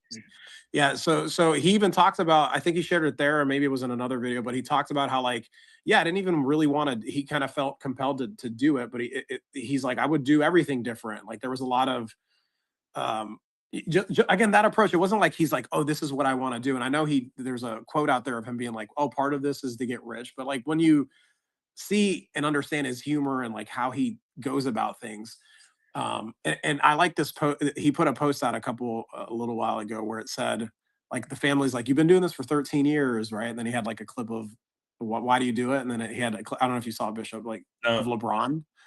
It was a clip of LeBron like still doing it, at his age. So it's like, yeah, all you got to do is go look at the what is. Like, what is he's been around since 2013, just trying to solve for, he's a self-admitted crypto addict, right? He's just trying to solve some problems that are out here that people are afraid to like really fucking take a look at. And the approach to me is everything. The approach is everything. And that's why we've gotten to where we're at right now. So I think it's huge. It's huge to have that. Maybe Bitcoin is way further along and everything's built on top of Bitcoin if Satoshi didn't have to leave, or we didn't have to romanticize about who he is. Like, they don't know who they're. No, I'll shut up. I won't go there. But Yeah. I'm not going to try to make that claim either. And that is interesting that we can't quite definitively. Maybe I'll do a deep dive. I haven't given it a good shot. However, I'm not on the I am not on the side of the fence that we could have just brought the block DAG into Bitcoin. Yeah. No part of me believes that would have ever worked. It would have been flawed and nobody would have known how to fix it other than Jonathan. It took him with private study, which you move faster with private study. Look at Nikola Tesla. Look at like all of these genius types. I don't want to say that like I'm calling Jonathan God or anything like that, but it takes when you have a specific set of skills, which is like, there's not a lot of computer scientists that are also mathematicians at this level. And that's why they wouldn't be able to work on such things. And it's almost like having, so if you tried to implement Kaspa onto Bitcoin way back in the day, it would not have scaled. There would have been issues. And then when he would have proposed a solution, nobody would have understand why that's the solution. If you ask Jonathan about 12 different protocols, he will be able to tell you that 6 of them are basically identical, and then 3 of them are also identical, and then 2 of them do an interesting different thing. Like he's very noted for being able to say, it seems like people are repackaging old ideas. And like he can easily just in one glance kind of tell you what something is with, it's like, but people put a brand new package on it. With us, we're at the level where we can see that Lightning, BSV, BCH, those are all just repackaging of Bitcoin with just different block sizes and different block sizes and then block speeds. You know what I mean? Like it's just yeah, and that's basically it. So I forget what else I was gonna say, but it does feel uniquely advantageous when you have somebody who can read the map. And I don't think that should be taken lightly. Like it's like driving, most people are driving down a highway when it comes to crypto, and they can see it's like an AI car back in 2021. And it's like the difference between putting somebody with a real person behind the wheel or an AI car. That's kind of like a good analogy for what a lot of the developers in the crypto space are like. So when you have a high caliber person, you will get the highest caliber floating towards it as well. And it becomes a self-reinforcing thing. Like the quality of the engineering will bring quality engineers. And here was the final point I was going to say. When the Beatles wrote music, or when back in the day, let's say Led Zeppelin, they were all very much influenced, or sorry, not influenced. Their incentive was, I want to be the one who wrote the song, because if my name is behind the song on the album, I make more money. And that did not create bad music. That back in the day, that was like, you see John Lennon and Paul McCartney just fighting over trying to get as much of their names on these songs as possible and getting their songs to be on there. And it was very much, there was money involved in it, and it doesn't get in the way as much as you would think. It's many patents were made for life-changing things, because the world, when they need something, somebody says, if I can possibly deliver this idea to the world, I know there's a monetary reward. And that doesn't have to be a negative. I mean, it's what we all want, right? Like, we don't want our fucking value. Like, when people say, "Oh, I want money," I've talked about this and said, it's not necessarily all the money that you want. You want the things that money gets you, right? So it's not a bad thing to want to experience your life like on these levels. And when you have a gift, because that's how I see these developers, I see all you guys, like we all have this gift and we're bringing our gift to it. So I do not deify. I see Jonathan as a human being, but a human being with like a beautiful gift that, that helped launch a protocol that is decentralized. Like, Jonathan had to get the Kaspa the same way that people got it in the beginning that knew about it. You had to mine it or buy it, right? So most people don't understand that, and there's a big disconnect there. Like, people don't get, oh yeah, so and then, like, where we are now is this whole everybody knows about decentralization now, but nobody was talking about decentralization 5-10 years ago. Like, nobody really understood that. Now we know it, and then you kind of see the amplification of, like, oh, but it's like, dude, he if you don't understand the story, like, oh, 8 million was given to Polygon or whatever, the research team, the independent study that he did. You don't understand it. You're going to go there and be like, oh, they probably took some. It doesn't fucking matter. Like, go back to the Genesis block. You can verify this, take the time to do that. So decentralization is a great thing within these protocols, understanding what we know. But, I also look at what he brings to the table and what, we individually bring. It's like, you can't really have decentralization in a family. Like, my family's pretty central. Like, imagine decentralization within running your household, right? So just bring that to bringing us forward, and you bring up some beautiful musicians that wanted their value shown because of the systems that were in place at that time. And, like, obviously, hey, no, I want to write this. I want the credit for it, because not only do they monetarily benefit, but energetically, they're going to, their names are going to be known for what they brought to the world. And the way Jonathan's doing it, knowing that, like, the world needs a protocol like this, we still need the visionary. We need the leadership within the protocol for us to continue to move forward. And that's how I see Jonathan. I see him like that, in a way. And but for me, I don't need to deify him. It's just respect for what you're doing and how you're doing and how long you've been doing it. Like, there is no other researcher as cited as Jonathan. That is a fact. Prove me wrong. Yeah. And it would be kind of like, as somebody would see Beethoven or Mozart. It would be similar, you know what I mean? Yeah. It's just, and it's simply, and the money thing is tongue in cheek, because when you are being rewarded in such a way that you're bringing so much massive value to people, and that is the other half of the equation. And obviously, these guys would not care about, oh, would you rather have somebody just give you $2 billion and never, or, like, let's say $100 billion and never be able to code again, or continue this?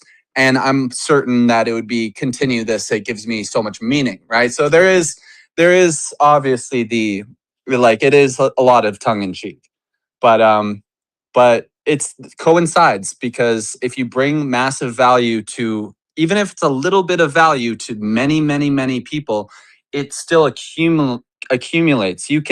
There's like a delta there. You can make, I think Elon Musk said this, like, making a huge impact on a small group of people, or maybe one person, or, like, you can maybe make a small impact on 1 billion people, right? Mm-hmm. Which is good, or like a good impact, or a negative one, who knows? But it's kind of an interesting way to look at it. Yeah. And again, I've spoken on this, Odie, but yeah, I appreciate it, brother. Because what I think you hit home for me is, we're seeing these protocols that are decentralized, secure, bounded by energy. Right? I keep repeating that, but we're coming from being born into protocols that are centralized, right? Like, that's the other option that we have in how we store our energy, we spend our time, and all that.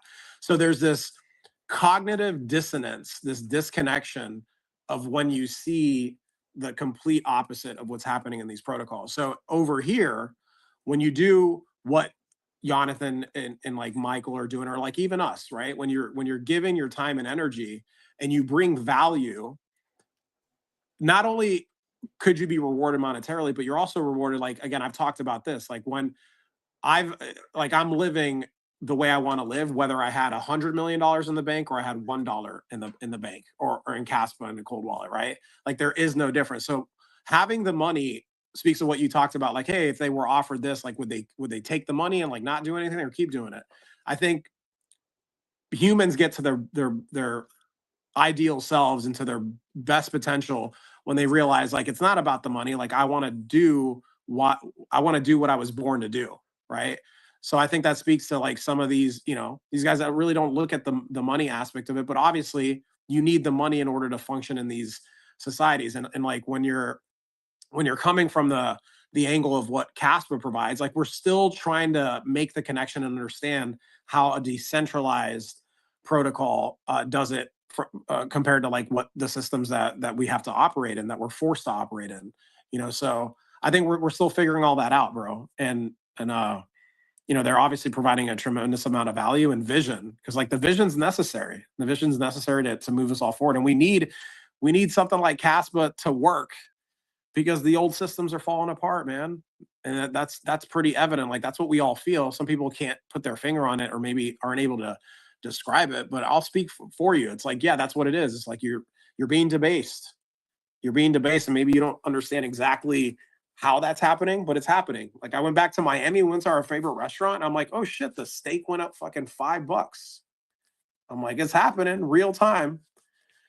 It's been the same price for a while, bro. Like so it shows up there, right? Little by little. And then we also need things like Kaspa to work, because things like Bitcoin have failed. The Ethereum has failed.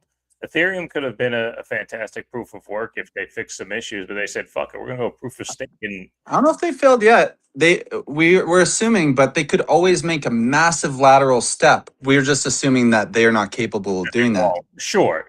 And you know what? I absolutely agree with that take. You are 1,000,000% right. If Bitcoin was able to fix if Bitcoin was able to operate in truth, they would be able to take care of themselves for sure. All of them, everyone. And as we mentioned on the show several times, there's going to be more than one. There needs to be more than one. The ability for these things to exist is here. So let's do them right. So becoming a more perfect version of the one before you, I mean, that's the history of technology anyway. So the first one is never the best, that's what I was going to say, but I texted Juan something just out of the blue one day, and because this is how I was feeling. I was like, hey, is this the case? He goes, yeah. All right. It's just, and it just has to do with something being first and why it's good. So like, just not always is the first one the best version. And specifically with technology, nobody wants an iPhone 1. Nobody wants an iPhone 1 ever. It's done now. Yeah. Everybody wanted it back in 2007. Nobody wants it now. Nobody wants an Nobody iPhone. Nobody wants the original version of Juan, of Bishop. Like, that's the life, right? Like you better get better, All right? No, I'm messing around, but it's like that. It's like, again, I think this protocol mirrors life. It mirrors life, and I've been able to make the connections, man. You guys know that I've gone down I have the freaking tree of life behind me for a reason. Like I like having it back there. It centers me, and I've gone to the depths of facing everything, right? So it's like I can be right here, man, and speak to this, right? And we're all just trying to figure it out, man. So it's just like I'm trying to do my part. Bishop, same thing. I know Odie doing some beautiful things, bro. I don't know if you want to touch on, your project, bro. You talk to me a little bit about it. If you want to share anything that you got going on there. I'm gonna wait. I'm gonna wait on that one until a bit, because I still have I still want to have a perfect prototype before I start bringing it out. Okay, cool. Into like the discourse. Yeah. But I did want to comment one more thing on decentralization, which is kind of interesting about like Jonathan has this he has this quote about how as a protocol will grow, they tend to ossify, right? And what is coming down the pipe right now is going to be a cryptography battle, essentially like from 2029, 2030, 2031, all the way to 2040. there's going to be moments where we're going to need to take massive lateral jumps in order to adapt to certain things, which is kind of freaky and interesting at the same time. But I think people should be prepared and think mostly about, yeah, I guess it's funny, but I have to bring it back to the quality of the people again. And I had this, I had this funny thought where, okay, if we're having these upgrades, right? And most of these upgrades would never be able to happen on Bitcoin. Let's just say that face value, that if you have such a risky upgrade as like moving from 1 block a second to 10 blocks per second, and let's say it was already a protocol that was worth $3 trillion, I think a lot of people would say, fuck that, no way. I'm getting out of this before we do that, before we do this upgrade.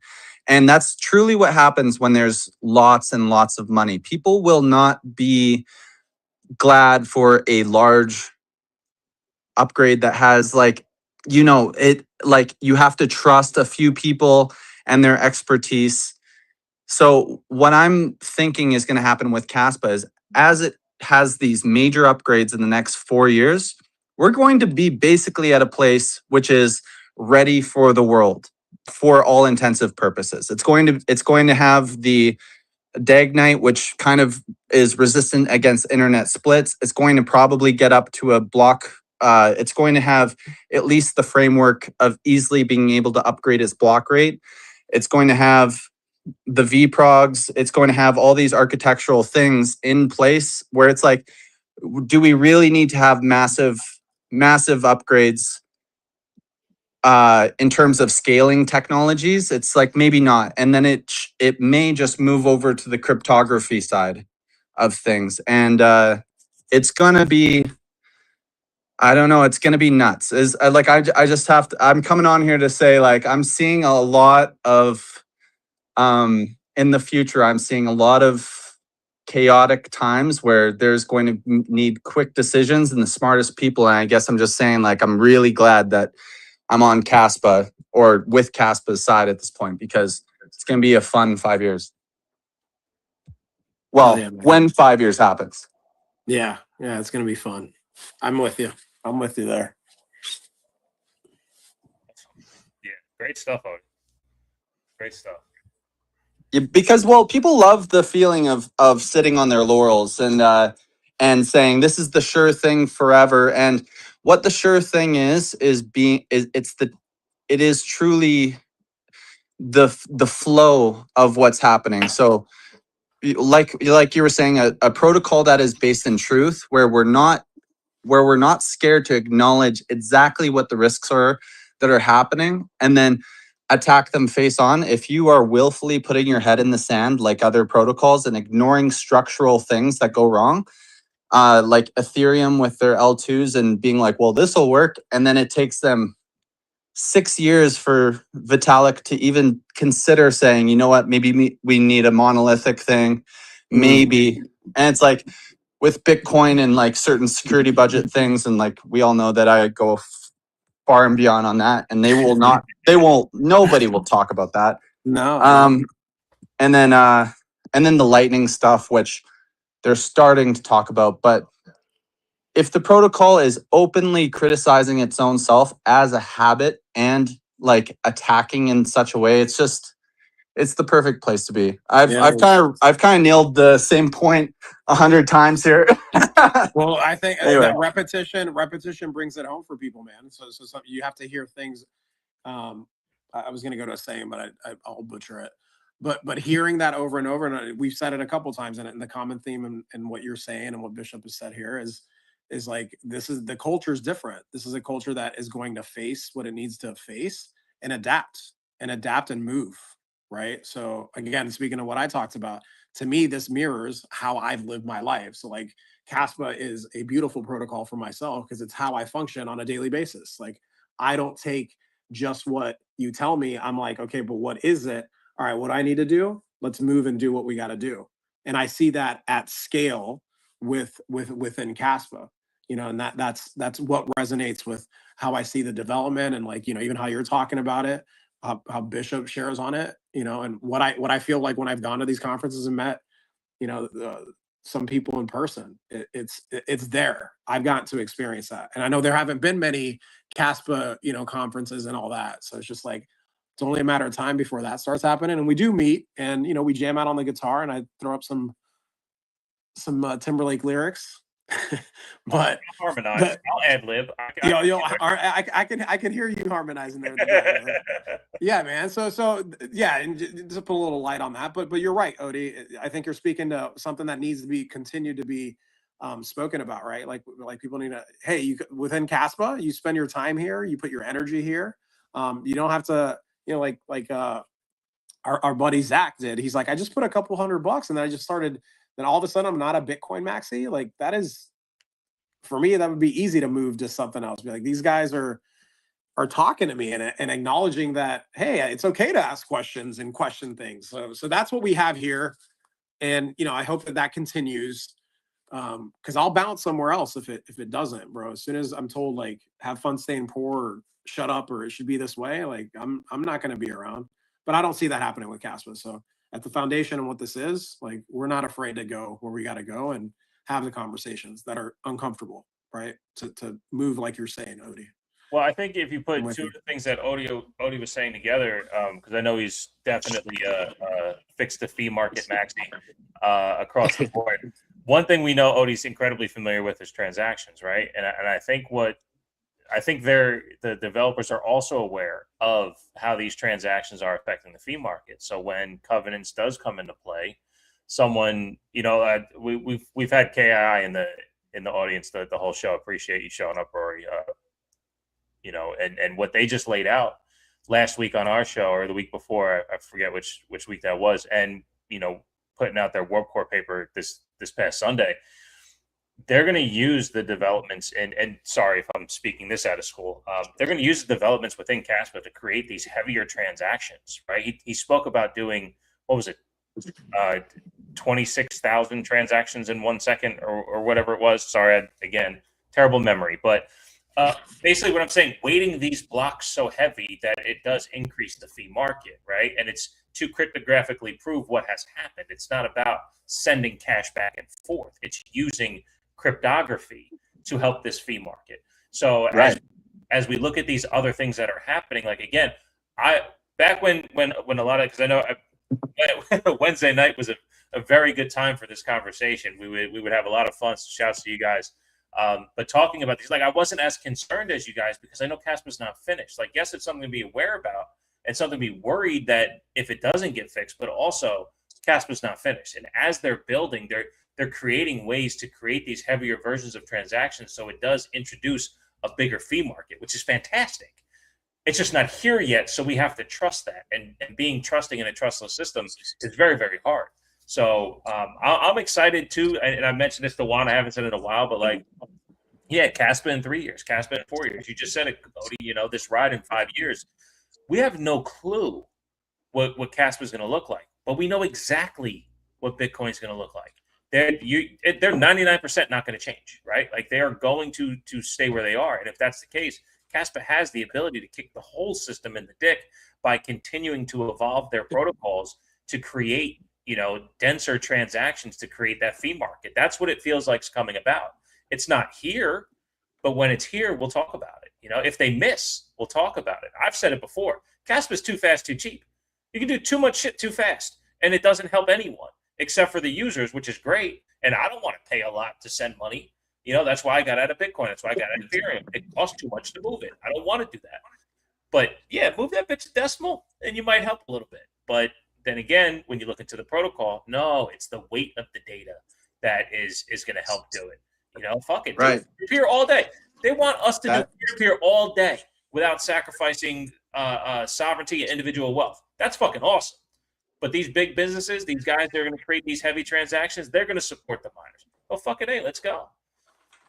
That's a super relevant thing.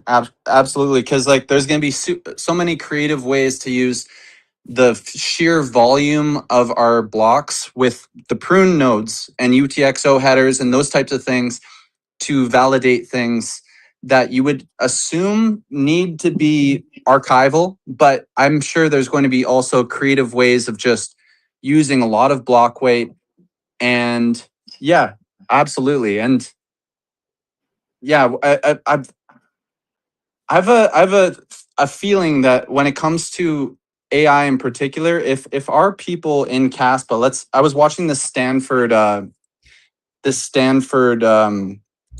lecture recently, and it was two guys talking about AI, guys who have been in the computer industry for 30 years, talking to graduate students about the landscape, and they're all software developers. They're scared, right? Because the jobs are disappearing. And they were talking about how it's not CAS, but how coding and AI is increasing double. It's the amount of work that an AI can do compared to a person. It's doubling basically every 70 days at this point. And I was like, okay, that sounds nuts. But so far, it's only been maybe 4 years of data, but it's been stacking up in such a way. If Kaspa has a culture where these leaps are like significant and bringing people who never would have been problem solvers to suddenly being massive problem solvers. So if it's a decentralized network and the nodes in our network are increasing their throughput of basically the way that they can think and I'm at the point where I would say when I'm using AI, I'm operating at 100 times more capable than I can alone. And then what I'm saying is, I think in 2 years, I'm going to be working at 1,000 times more capable. And it's like, if you're somebody who's able to create a prompt and be very discerning with your ideas and being able to sort out what's a problem and what's fluff, you can contribute so much in a decentralized way to Kaspa. And it's like, if we don't adopt a culture that's utilizing this tool, we're fucked. We have to be the top we have to have a culture where there's people teaching each other how to use these tools before some other protocol does it way better than us. Our people have to be using this, and they have to be good at it, all of them. That has to be us. That's like it's a non-negotiable. I love that. I love that. I mean, it seems like that's how it is based off I've had some conversations with Odie offline, but I like, that's not my world, but it's so cool to get insight on what you say are non-negotiables. Cause like, again, that speaks to the culture and how, like, I see that happening. I see that happening with how people like yourself, we got, Banana down there and, people that are developing and can contribute to the protocol. So I think that's right. Really well, here's the funny thing. When you don't know what you're doing, you're about a 30-minute lesson away from doing things that you would never imagine yourself capable of doing. It's about a 30-minute lesson. And truly, once that 30-minute lesson is done, you've taught a man a fish, and you do not know how far he's going to go. It's that first step that needs a little bit of initializing, but then it's like boom. And these ideas, I hear these ideas that come from the decentralized nature of the protocol, they're not necessarily going to be all chosen, but it has a way of filtering the best ideas to the top. And then the people who truly have the vision, which AI does not have the quality of Jonathan and Michael in this particular way, where it's being able to see social structures. It's able to see a couple more of the essential things that I don't think AI will ever be able to do quite at the highest level, if that makes sense. Actually, maybe not. Maybe I'm gonna stop by making that assumption. But it is very advantageous for us to adopt a culture of at least teaching one another how to use these tools, because there's going to be people who find it boring, and then there's going to be people who never realized, like myself, how much they would have loved it. Like, which is interesting. It's like until you have a taste, you're like, you just kind of discount yourself out of the equation. So if there's anybody out there who likes to use AI and wants to put out tutorials, I might lead the charge on this. But yeah, that's a thing. Fantastic. Yeah, man, that's beautiful. So good. So good. So good. Well, while Odie was the third host for a while, anyone else is more than welcome to hop up and speak. Not to dismiss you, Odie. That was amazing stuff. Yeah, I'm gonna jump off. Thanks, guys. Yeah, you got it, brother. Thank you, Thanks for Robert. coming. Appreciate it. No, Odie's such a wealth of knowledge when it comes to the crypto space, and I think, you know, again, for as much time as we've spent with Odie, he's the perfect person for this community when it comes to you know, ability to have conversation. You know, there was an issue a couple months back, right, where it was, you know, drill, and then all of a sudden openness to communication, now new level playing field, and it's like, yeah, let's have these conversations one at a time. Be humble, be kind, right? It's just, it's all right there, man. And what I get from, so when you know, we have to be the community that's willing to use and communicate and all that. And I'm there. I'm ready. But I'm ready after it's done, right? I'm not going to push for it to be finished. Not Kaspa, but these apps, these things, right? Like, do it, build it. Let's build it all. Build it all. I messed with K Social like 3 times, right? And then 2 months later, there was all those tweets about, hey, get on K Social, do this, and I get in there, and I'm like, okay, cool. It just didn't work for me, so I'm good. You know, Kaspa messaging, right? We had that flurry for like 3 weeks of everyone Kaspa messaging back and forth, and then, you know, I don't hop on it anymore. It's just not. It's not something I need right now. It works. These other things are pretty cool. Me and you, we were able to send 5 messages back and forth, I think it was, and now like through Casanova, and now I can't like it, so I have to send it from one to the. It's just, you know what? No, I'm good. But as long as they keep building, we'll keep taking a look. Keep building, we'll keep taking a look, and we'll be honest. And as it works, it works, and as it doesn't work, we'll say it. And hopefully, there's no ego there, and these developers are willing to continue to grow. And most of it. Yeah. I think the foundation is being laid, man. So, just speaking as someone who's an entrepreneur, I mean, I can attest to having to try a bunch of things, and then like some things work out, and like not staying attached to anything specifically, right? Just, hey, what works? What are people using? And I think that's what you're speaking to. I still use Kachat. You know, so I talked to a handful of guys like Silver, VJ. But you're speaking to how it is, right? It's like, you know, and Odie, awesome volunteering and saying like anybody that wants to learn how to use AI to put out tutorials, like it's really beautiful that we have people like that in the community that are willing to do that. And I think now, yeah, we've spoken about this several times on the show. It's a time to build. It's a time to bring your talents to this protocol in whatever way that you see fit, and just, you know, put some things out there, because the only way you know is by putting it out and seeing what sticks and what people resonate to. And it's not always going to be the first, second, third idea. It may be an iteration of that, but it's really, really important as like, we're all builders in our own capacity. If you're here, you know, speaking of where sentiment is, like, where do most people come from when they're looking at this protocol? They're going to look at it from the monetary aspect of it, like, oh, you know, can I make some money? What's the price at? You know, then you just go layers deeper. And if you're here now, you're listening, whether this is your first time listening or you're kind of curious, it's about just asking questions and finding out like, what is this thing? And to a lot of us, it's a many different things. At the end of the day, it's a beautiful protocol and tool to understand more about where things are in society, right? So, speaking to the decentralization of this protocol, the fact that it's on proof of work, it's permissionless. You know, a lot of people unfortunately don't really understand that at a deep level.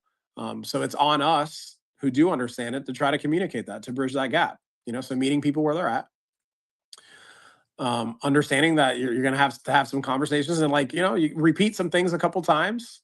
But I liken this a lot to, like, I'm a dad. And it's like, you know, there's a lot of things. I grew up in a very strict household where it was like, you should know that, you should know how to do that. And I remember thinking like that didn't really work for me. And so with my kid, I've been very different. I'm just like, you know, I see him he'll be 13 next month, but I've seen just taking the approach of like, okay, what do you think? Like getting him to think when he's young, getting that brain to develop so that, you know, now and he's been in robotics camps the past 3 years. And he's also just, you know, we were talking the other day because he's a big kid. I'm like, bro, you could play some football. You're a big dude. He's like, yeah, but I'm more of a creative. I like my music. I'm like, okay, that's cool. That's cool. So yeah, it goes, you know, you got to meet people where they're at, you know, educate them on what you know, and, you know, take things from there. So that's super important and critical to make sure that we bring in the right people. Because like Odie spoke to, man, it's like if we keep doing what we're doing and keep building the way we're built, you know, we're building, leading the way we're leading, we're gonna attract the right people, and that'll take us to a whole nother level. And that's really where we are with all of this. Yeah, if anybody, oh, my man Bishop is back. Dude, nobody knew. Nobody. What's that? You were crushing it. You were Yeah, crushing it. Nobody knew I left on the spaces. I got practice on this, bro. I got practice. What is this? This is show number. Oh, this is show number 24. 24. You know, when I think of numbers, I think of like athletes that I Yeah. loved, and 24 is Kobe Bryant. You know, and I actually coincidentally just watched. Like I remember, I'm sure a lot of people, if you follow sports, you know, it was one of those moments, like you know where you were when that went down. And I watched a YouTube video on like the accident.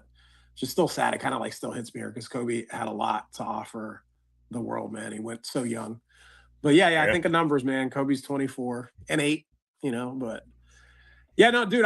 So episode 24, I did 19 on blockchain banner. Like, yeah, I was. Yeah, you're a pro now. Yeah, my Bishop stepped away. I gotta keep it going here. Odie stepped down. I did feel a little bit like I didn't have my shirt on. Like, what's going on here? It is tough sometimes. I almost did this to you before I walked away. This way, no one can see it. Oh, and that would have thrown me off a little bit. That'd have ruined you. Yeah. Yeah, I would have. No, I would have kept it going. I would have kept it going. My grill caught on fire. Yeah. I told you before we started, I'm like, yeah, I got to throw dinner on the grill before it happens. I did that with the brisket a couple weeks ago. I put it out because it takes like 3-4 hours for it to do it on the grill. But I got an error, temperature too hot. I'm like, what the fuck? It's at 700 degrees. I was like, oh no. Yeah, so my grill caught on fire. But it's fine. I know how to handle it. It's a Traeger grill. It's a smoker. So what happens is sometimes the fat doesn't drain all the way, and if you introduce air, it can create the combustion just by it not being a fully cleaned grill. So, but I'll check the meat later if I have to, you know, cut it down and trim some stuff off and sear it, and it'll be fine. But yeah, good stuff. Good stuff. So yeah, man. Yeah, I gotta get with you on some. Like being in Texas, like known for brisket here, and I've had some really good brisket. I actually bought. I'm gonna get with you offline on that because I want to cook some up. And you know, I've been a cook. Like we've had a cook. Hadn't cooked in like 7 or 8 years, bro. I had my meals prepped and all that shit. But yeah. This is sovereignty is part of the sovereign journey over here, bro. and I want to grow my own plants and fruits and all that too, bro.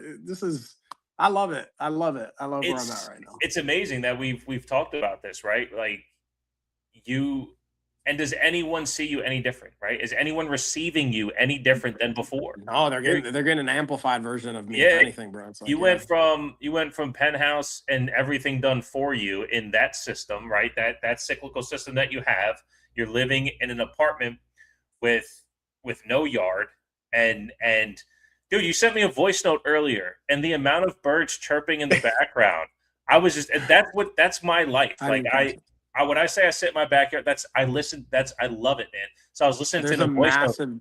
I was like, dude, you didn't get that in Miami. You know? No, because I've lived the city life for a long time, bro. I mean, again, it's the evolution and the, you know, obviously going through what I've always been pretty 10 and put it anywhere. 100%. That's what it is. It's not about like where you're at, like in a physical sense. It's like where you're at in your life, and you know, are you amplifying who you are? And that's what I realized, like coming out to the suburbs here and just being around, like, just, it's a different energy. Like I went back to Miami for a day, and it was like I couldn't wait because of what I have going on here and how I'm building and, you know, on the entrepreneur journey. So I was just like, I need to be back in this energy to create like this. I couldn't wait to come back. I even text my because my somebody who's renting me the house. I'm like, it's not my place, and I'm like, I'm home. I texted her that. She's like, yeah, you are. Yes, you are. I'm like, yeah, I'm home. So that was pretty cool. Yeah, man. No, that's great, man. Shit. Well, we got anybody else that wants to hop up and spread a word? You know, any love, anything? No comments, concerns, all that good shit. We've been on this. We went on it for 220. 220, yeah. Yeah, it's a good run today. Solid one. Good solid. Yeah. We'll be back on a regular. The next next Monday is going to be fun. I have a dentist appointment at 9:00. So if they end up having to do any shit, yeah, I'm just going to see where it goes. You know, I don't think they have to do anything. We'll see. Yeah.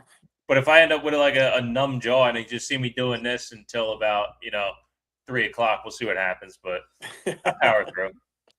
I don't let these things control me. Like on the only time I could get my wisdom teeth out was election day a couple years back, and I was like, well, I plan on voting, so I want to do that.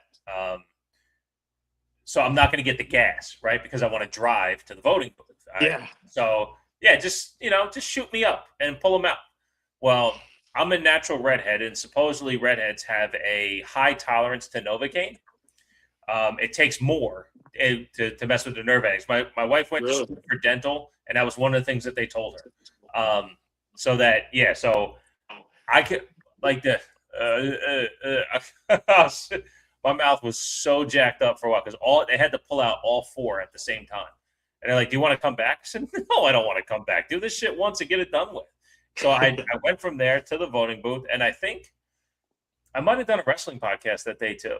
Just to not let it control me. Yeah. Speaking of wrestling podcasts, LOTKS.kas podcast. I made a commitment to myself to do a WrestleMania preview. WrestleMania is in 2 weeks. So just check out socials, LOTKS.kas podcast, at LOTKS.kas podcast. Follow me if you want to get my my WrestleMania preview. I should be doing it sometime this week when I get a little bit more time. But yeah, man, I love broadcasting. Like I have fun doing this, So like to take and I had a buddy reach out too. He's like, "Dude, what's up with the wrestling content?" I'm like, "I know." Now you got your people clamor for you, bro. Yeah, but it's proof of work. I had to iron out my level 10, so I don't feel like I'm forcing anything. And that's the thing too. Like again, anyone who ever wants to do a podcast, step 1, give a shit. Step 2, try. Step 3, don't stop. That's the only way you can do it. You just have to find something you're passionate about and do it. And the more you do it, the better you get, and that's it. And as my level 10 was being less organized, I wasn't having the passion to take a piece of my day, go watch wrestling, take notes, do a podcast, right? Because it's a little bit different than this one. I have to sit there by myself. I don't have to, but I sit there by myself and I let go for an hour and just talk. But that takes effort to prepare for. Oh, that energy, yeah. Yeah. So like I have to watch the shows or read the articles associated with the shows. With this, we scroll Twitter throughout the week. We have some conversations, and then boom, we're here ready to go. So it's just a little bit different. But now that my level 10 is kind of solidifying, I plan on getting back into the groove. That's no promise yet, because I like to keep my promises. But I am going to put out a WrestleMania pre-show in Vegas. No, I won't be, but the WrestleMania is in Vegas this year, a week from this weekend. Yeah, 2 weeks. 2 weeks from this past week. That reminds me that I gotta sell my Bitcoin conference ticket. Oh yeah, you got Bitcoin. I'm not going to that. That's at some point this month, but yeah, no. Yeah, it's the week after. We vibrated out of that frequency. That's not where I want to be. It's I wish you did, because it would be interesting to see your perspective. Yeah, I'm just like, if the whole thing. Yeah. Full disclosure, if Kaspa was like in nominal terms at a higher place, I'd have like a little bit. But I'm building right now, brother. Like I'm building, and like I'm just in a different energy. That's what I mean. Not that I wouldn't entertain one down the road, but I mean, like, I'm just out of that. That's just not where most of my time needs to be spent right now. So it's just like when I channel this in, and I'll stack the fiat up again. I've done this before. So Yeah. I've mentioned kind of in a little valley with like the money, but fortunately I've built a skill set over the past 20 years where it's like I put in the time, like I'll make what I got to make. And then, yeah, maybe down the road, but maybe it's just an opportunity to freaking put together a Caspa conference, bro. Like we And I talked think about that's what's that last happening. year. No, I was definitely just thinking about that as you were talking, because like I think what we learned as a community up until the fourth birthday of Kaspa is forcing these meetups and conferences and things like that before, as a community, we're actually ready to push something forward. Then it's just a nice hang. Like shout out to Wolfie, and Chris is in here. They're hanging out at Wolfie's bar doing the thing and having these little social gatherings. You know what? We do the same thing every Monday or Tuesday. Yeah, that's what it is. Yeah. Yeah, and it's really, creating a space for, luckily we have technology where we can do this and have people from all over the world join and people listen. When we originally started this, we're like, oh, Caspa standard, like just Vivor. And then we're not Yeah. YouTube, but we also realized like, hey, how are, like, we're almost in a way like being selfish. And to Right. me, I'm like, I kind of see that with some of the maximalism on all sides. Like we're not that. We're about the sound money and education. So it's like, no, let's go where people, we can stay on Vivor. We're on Vivor. A couple people listening through there, great. But we want to put the content out so that people can come meet themselves where they're at, get the information, digest it.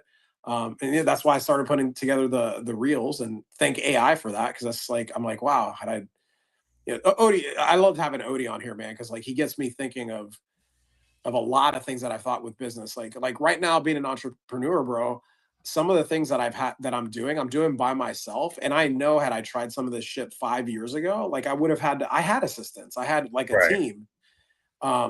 And it's like I'm using AI. I'm using AI to organize and structure my life. And it's just like, yeah, and I'm able to get, like I feel like I'm 4 months into this journey, getting back into it. And it's just like I think this would have taken me like another 7-8 months, 5-6 years ago to get to where I'm at, right? So AI and technology is only going to get better and better as we progress here. So it's exciting. It's an exciting time, man. So yeah, and I love doing this, bro. I love doing. Like I said, it's I know we want to do it on Mondays, but we'll meet ourselves where we're at. And this is yeah, I'm comfortable doing this shit now too. It only took me Yeah. like 40 episodes. I used to share like my palms would get sweaty. Yeah. And I know I sound confident. People are like, "Oh, you don't come off nervous." Like, no, it was nerve wracking every time. I'm like, "Oh shit, did I say this? Did I say like too much?" Because Yeah. shout outs to my girl Kara. She would call me out on that shit. But yeah, it's this is fun. This is fun, and I feel like I found my little groove within the community, and we're gonna continue to expand, bro. Keep bringing people together. Yeah, I mean, this just show started Tuesdays at 11, and It did, yeah.